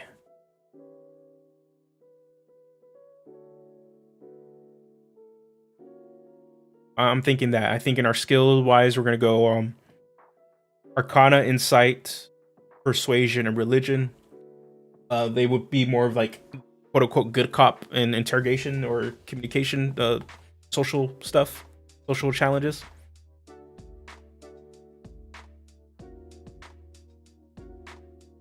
That's where I would take it. Okay, we get spellcasting, cantrips. Okay, we'll go into spells. What skill is Arcana? Arcana is used to determine, not necessarily if something is magical, it's having the knowledge to and history of magical things. So it's kind of like a crossover between history, but it's refers specifically to the nature of something, of magic itself. So it's not going to help you determine if something is magical, but it'll help you determine the nature of magic.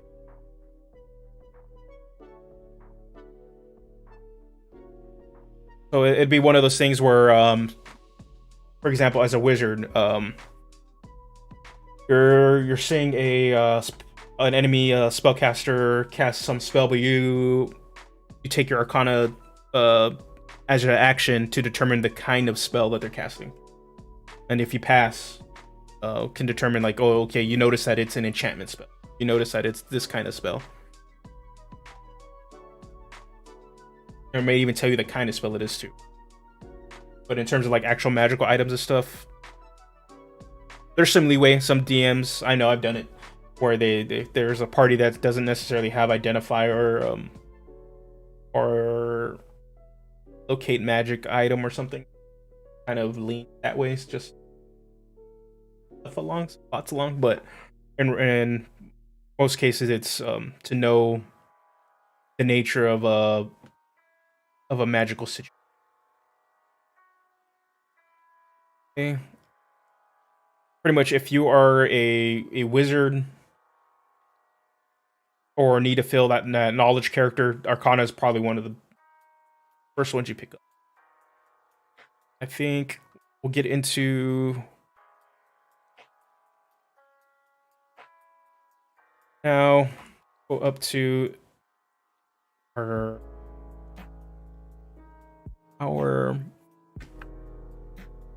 okay. So at second level, we're gonna get Wand of Magic.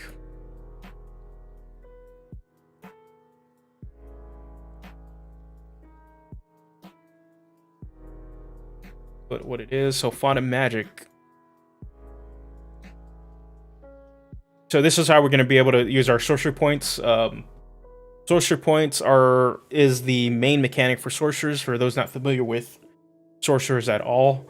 Even I have yet to play a sorcerer. I've only seen them in practice and play at the table. They are pretty cool. This is their whole stick.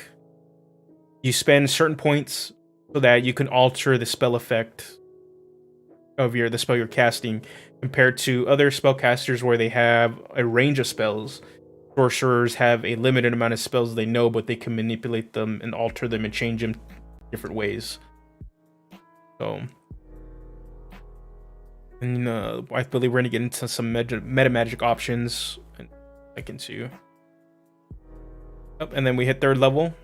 Let me put Metamagic on that right now so we can take a look at that. Metamagic is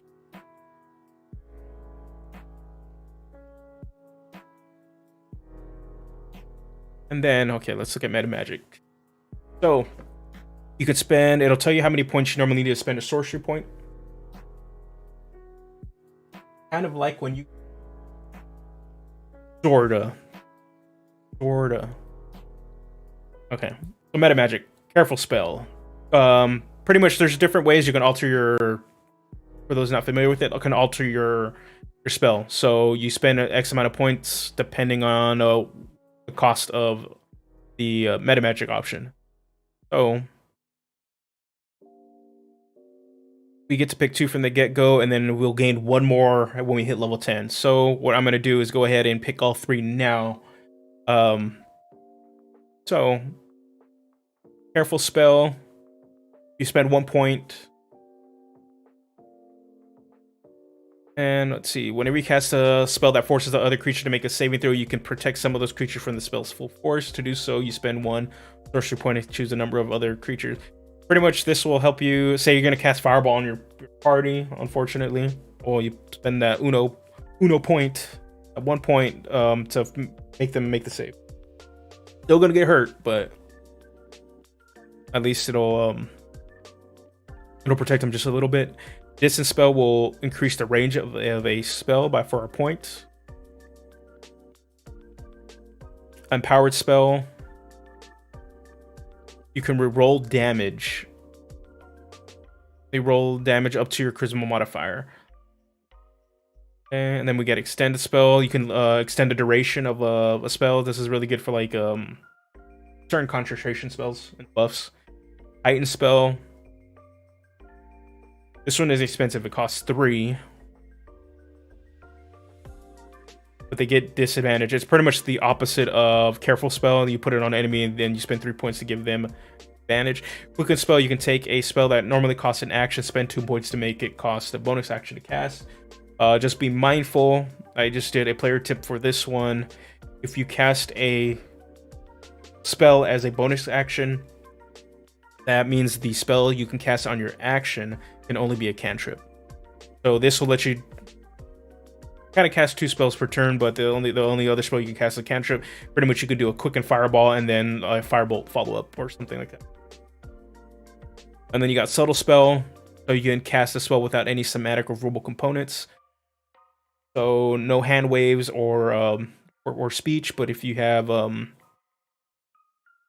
like spell components, some small stuff you need to actually use, then that's still gonna be there. You'll have to see that. And a twin spell is another good one. Normally a spell that would normally target only a single creature, but that's not just yourself. You can spend the sorcerer point to have it target 2 creatures.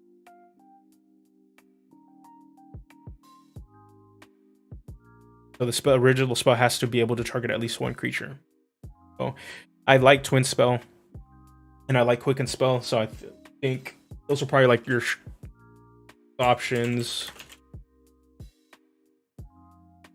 But what do you guys think we should pick up at level 10?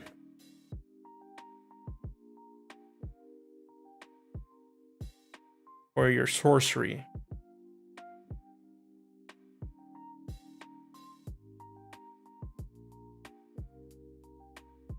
I don't know. I don't think range or careful. Part of me wants to take, when you hit level 10, is take the heighten spell. At least we'll have the points for it later on to actually cast it, or to use that metamagic. And being able to force an enemy to have disadvantage on the spell's effect. Kind of make sure either A, they when you're fighting bosses and stuff, force them to waste a legendary resistance. That's another way to kind of use this. Or force an enemy to really fail a save so they can pretty much lock them out of the fight for a bit. I'm leaning on heightened spell. But if you guys have another one,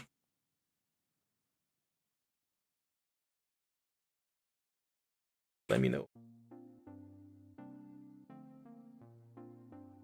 That. Oh. Okay. So now we get an ASI or a feat. I think we should pick up something from the new. It's only appropriate that we do pick one of these features from one of these feats.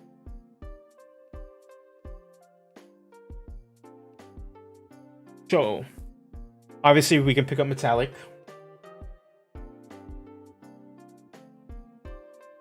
We don't have to. Metallic will be flavorful, but our character's not really going to be in range and melee range.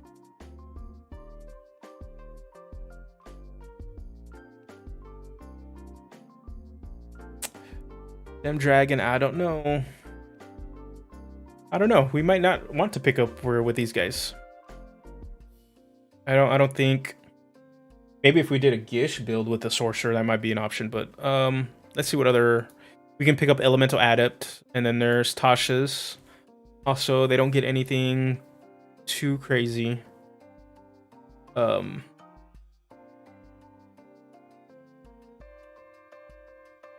Nothing out of the ordinary. Metamagic Adept. We want to have more points. That's mainly going on the sorcerer theme. I'm thinking Elemental Adept, making sure our cold spells can ignore resistance.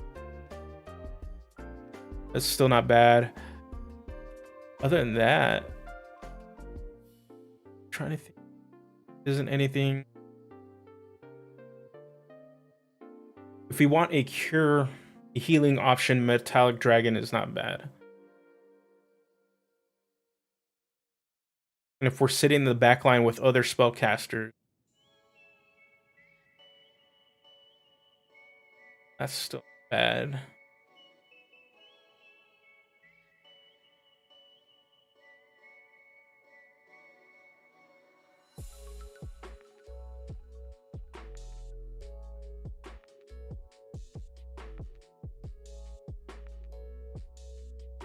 The Chromatic Wood is not bad either, because even though it's flavored for Chromatic Dragon, in reality it's a damage type being put onto a weapon, and we can stick with theme and always say, okay, we're gonna put cold damage on our weapon. Then whenever you take acid, cold, fire, lightning, or poison damage, you can use your reaction to give yourself resistance to that instant damage. I really think it.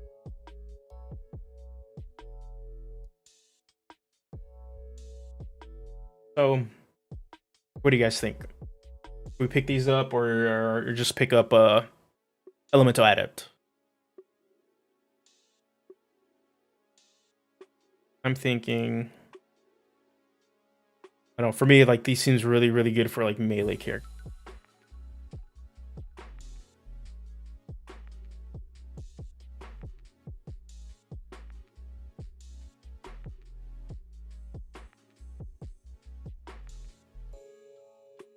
Oh, Gift of the Dragon.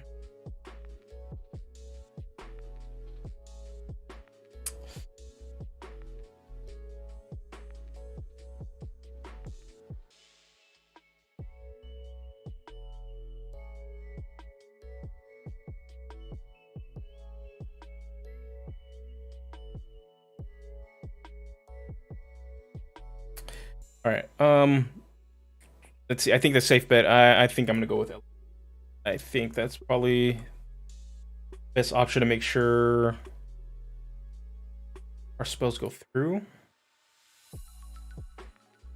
Does tie us to make sure we do get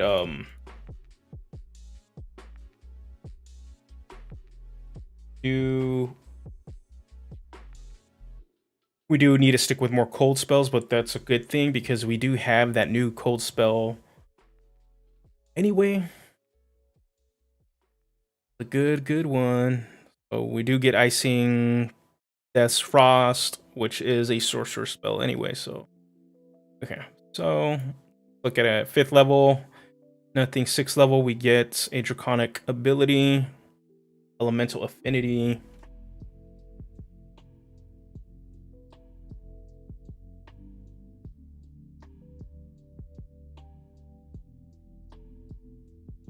Elemental Affinity, we get to add extra damage if we deal damage of the chosen type that we got with our dragon.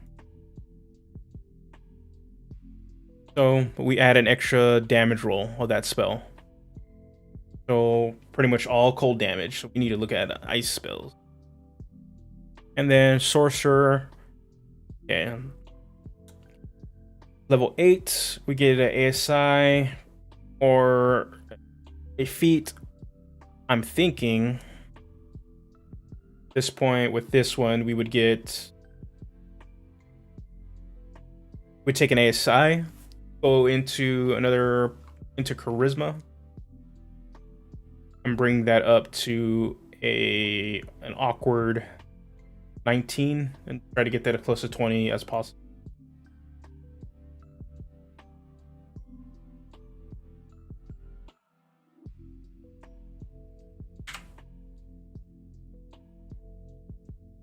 And then level 10, we get another Metamagic, and that's where we pick Heightened Spell.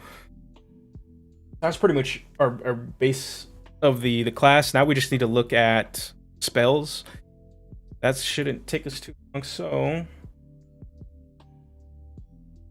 spells, so cantrips. So total of cantrips. The only unfortunate thing is like you don't get any like an expanded spell list with some of these some of these older sorcerer subclasses. It is a little bit unfortunate.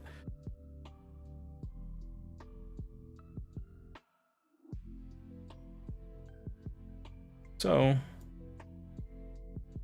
okay.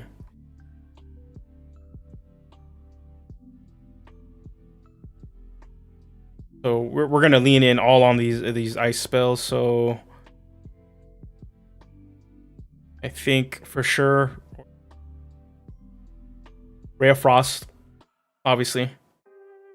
And for those that haven't played Baldur's Gate 3, Ray of Frost is actually a better damage cantrip than Firebolt. Just a little tip for you guys. They nerfed Firebolt in Ray of Frost. We'll put that there. What other Frostbite? Where are you at? I saw you. Frostbite. So this one is a save. The target must make a Constitution saving throw. Failed save. That's another viable option. We'll go ahead and put that. We're gonna need to also look at some other options to consider. Bite.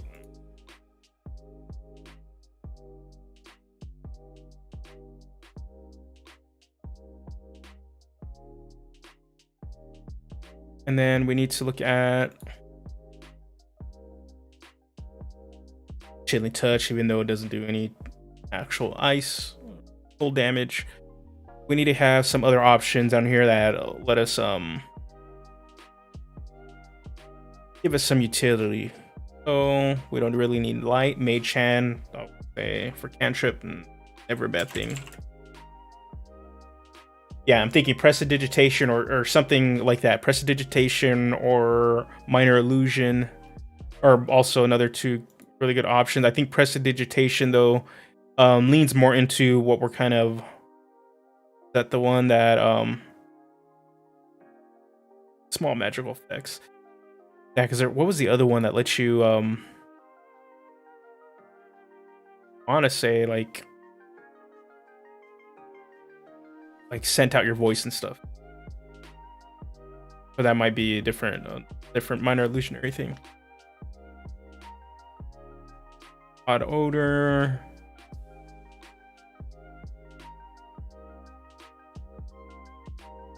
Prestidigitation, or I think minor illusion might be a bit better because we can do a sound. Lion's roar and stuff, and that can kind of play into like we're making like a dragon sound.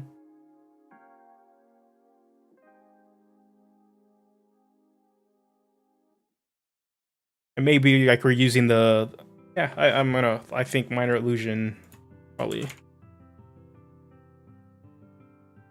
Yeah, minor illusion does the voice, so we can like do a draconic, like a dragon roar. Maybe also like when they're conjuring the illusion itself. Say it's an image of an illusion, they're actually summoning like the cold itself to like create an image. Ventriloquism. Kobold.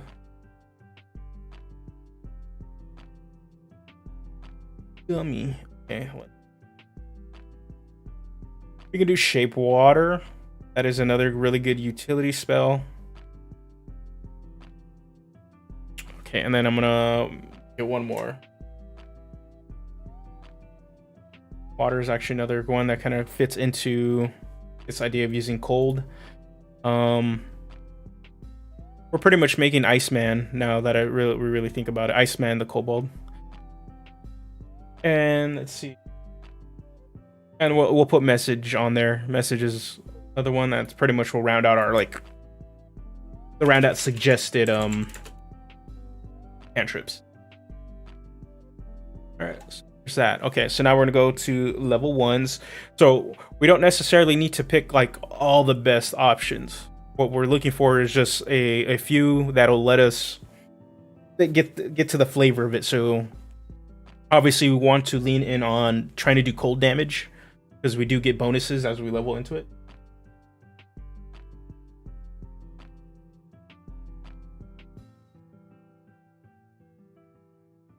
Chaos Bolt. Oh my god, I believe... Why you do this?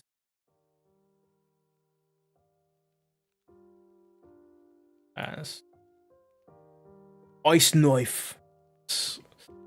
For sure.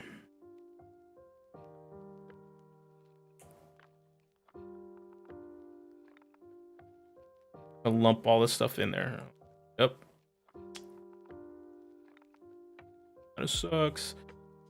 Oh. What are we looking at? We're looking at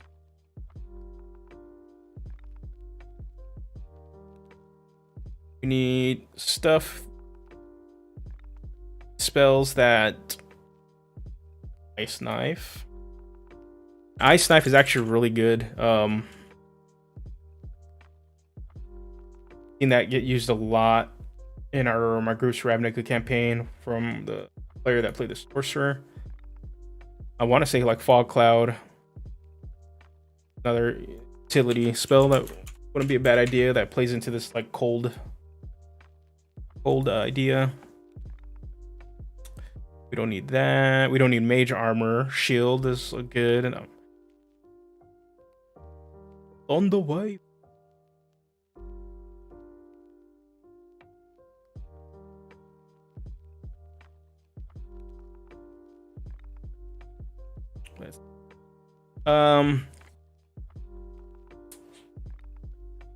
Trying to think, looking at some of these other level 1 spells that I would want to recommend.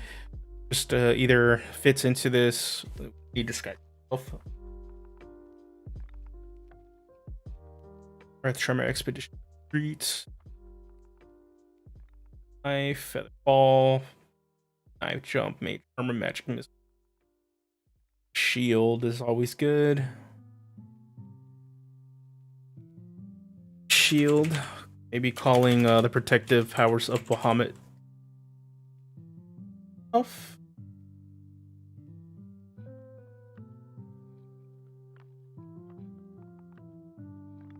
Okay, so this one I'll put the recommendations for level 1 spells.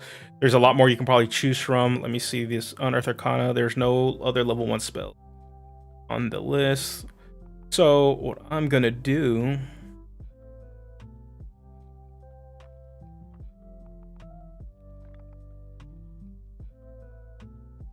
so we'll go to level 2 spells now. We're gonna put Icing, Death's Frost on this list. That good for, especially for this character. Frost Kobold. Oh, there we go. Another name for it, Snowbold. Oh.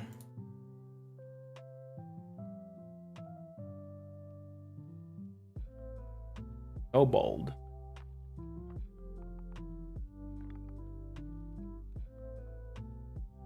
Okay, and let's go to the other spells. Blur, Cloud of Daggers, Crown of Magic. A Sickness, not a bad idea. Ooh. Witch Bolt is okay. Did they change it? Now it says concentration. Yeah, they didn't say concentration. Let's go level 2 spells. Darkness, Dark Vision, Detect Thoughts, Dragon's Breath. I think for flavor, go on there, Dragon's Breath. Even though we got Icing Death's Frost.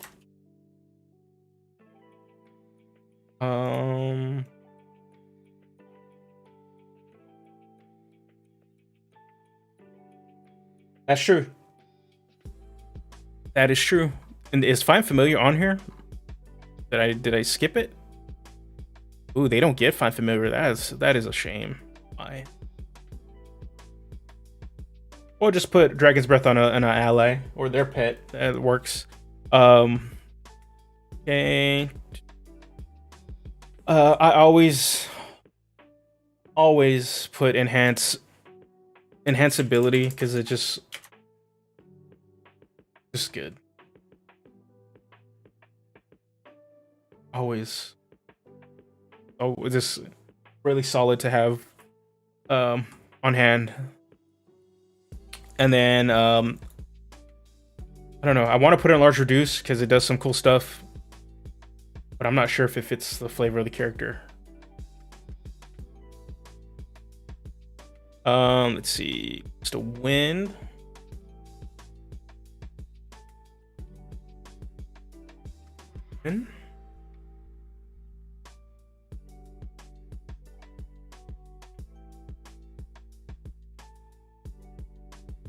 For sure, we're gonna put hold person, because that can be like another way, like, oh, we're summoning the frost ice itself.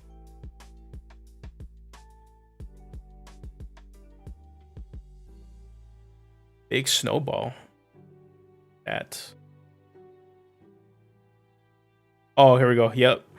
Snillock Snowball Swarm.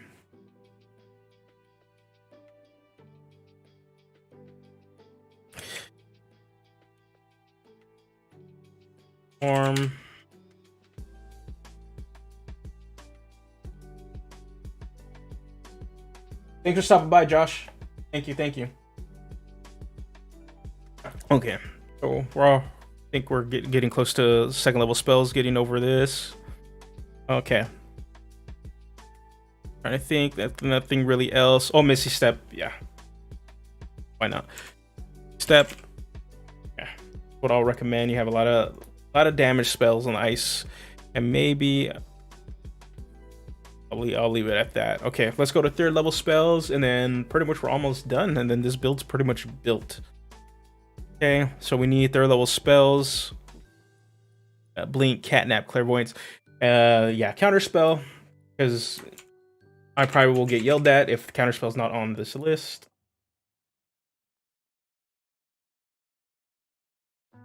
You got Dispel Magic, Enemies Abound, Fear, Fireball. Nothing there. Nothing there. Magic.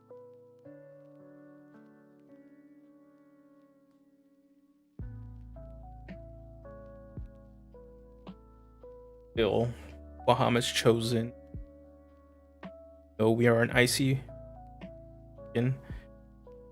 Haste. Hypnotic Pattern, Inside Greed. Lightning Bolts.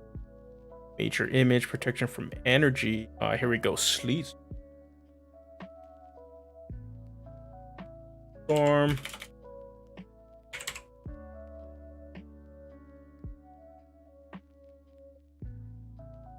Okay, and then Slow.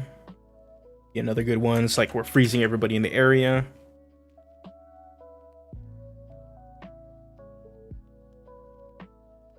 Okay. Tongues, Wall of Water.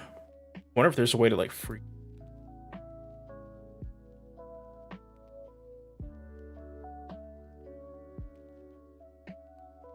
Oh yeah. Oh yeah. And Wall of Water. So we can freeze it. Okay. That should be that. Okay.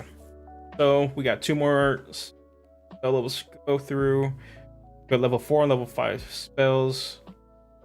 Suggestions. Let's see, what else do we got? Dimension Door, Dominate Beast Screen. Ice Storm. We really are building ice. Polymorph, Sickening Radiance, Stone Skin, Storm Sphere, Vitrolic Sphere, Wall of Fire, Watery Sphere, Animated objects. Maybe Polymorph is a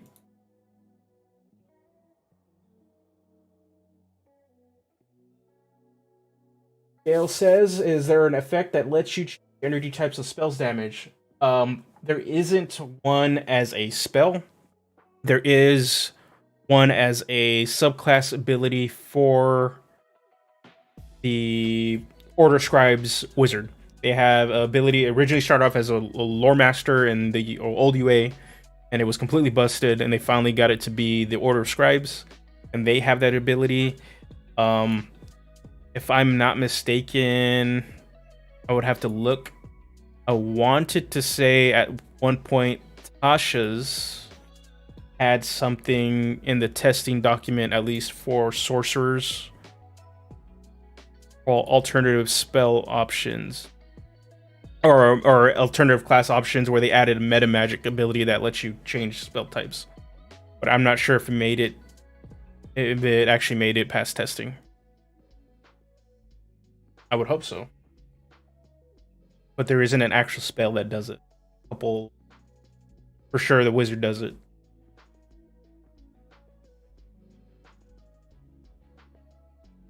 And there's one thing too, it might not have passed into the actual Tasha's book, because there is a full section on how to reflavor and encourages changing damage types for spells. So they might have just said, you know, screw it, and just, here, we give you guys the thumbs up, go ahead and do it. Especially for DMs and tables that really like to play core to the book.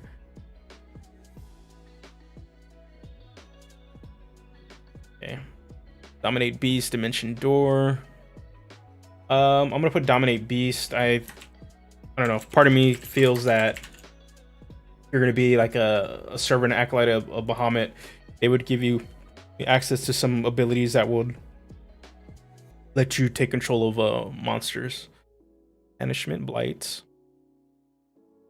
our monster. Okay. Let me double check. Let's see if in our UA is there anything new. Oh, there is Rylothim's Psychic Glance. That does not fit this character, unfortunately. That is still pretty good though. And then, okay, so we're on our last set of spells. We're gonna go 5th level. Cone of Cold. That's okay. Dominate person, Far Step.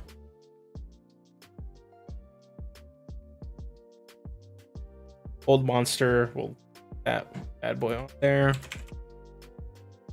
Easier in play. Insect Plague, Skill Empowerment, Synactive Static, Telekinesis, Teleportation Circle. We're gonna put Teleportation Circle. I would assume dragons have certain languages to help travel and magic and stuff in most things. And then the last spell I will add onto this list is our Summon Draconic Spirit, because that spell is good. And that should be it for this build. So these are all just spell suggestions. Obviously, you're going to be taking way more spells when you build this character out. So, but these are the ones that help you kind of stick onto this this ice theme. So let me transition. Yep, actually see everything we chose. So, and I've changed his again for the millionth time. So now it is Snowbold, the Kobold, and for cantrips suggesting Ray of Frost, Frostbite, you can take either one. Frostbite is a save, while Ray of Frost is a spell attack. So it really just depends on what you prefer. Also, Ray of Frost, I believe, stops limits movement a bit. We got Mage Hand, Minor Illusion, for some utility, Shape Water for more utility, and Message for another utility option. Okay, for level 1 spells, suggesting Ice, Knife, Fog, Cloud, and Shield. There's probably a couple more that we skipped. But in general, these sort of fit on theme of having some sort of control of the cold, and then maybe like some divine intervention with Shield, Bahamut himself. And then we got a bunch of options for 2nd level, like Icing Frost Death, or Icing Death Frost, Dragon's Breath to help other people be dragons, Enhance Ability, Hold Person, Lock Snowball, Swarm, Misty Step. Level 3, we got Counterspell, Dispel Magic, Sleet Storm for an area effect spell. Slow is also a good one. It's like where you can have it like your character is freezing or making the air cold around their enemies, making them slower. Wall of Water, because you can actually freeze it with your cantrips if you manage to hold that up. Ice Storm, another area effect damage spell. Then I believe it's area effect damage and a sort of control spell at the same time. Polymorph. Dragons are synonymous with polymorph. Just makes sense. Dominate Beast and Charm Monster. Either one. Assuming there is, in some settings, dragons are really tied to magic and the use of magic. So I would assume they would be able to control other other creatures for a bit. And then for the last set of spells we would get, since we hit level 10, is Cone of Cold, Hold Monster again, kind of just following up with Charm and Dominate Beast. And then Teleportation Circle, kind of hitting on that Draconic language is magic thing. And then Summon Draconic Spirit, because that is too. This is the build. We got Snowball the Kobold. They are a cold silver ancestry kobold that is able to manipulate the cold because they got let us get platinum dragons. So yeah, that's it. Pretty straightforward. But it still looks pretty fun to play. The new kobold from the UA is really versatile.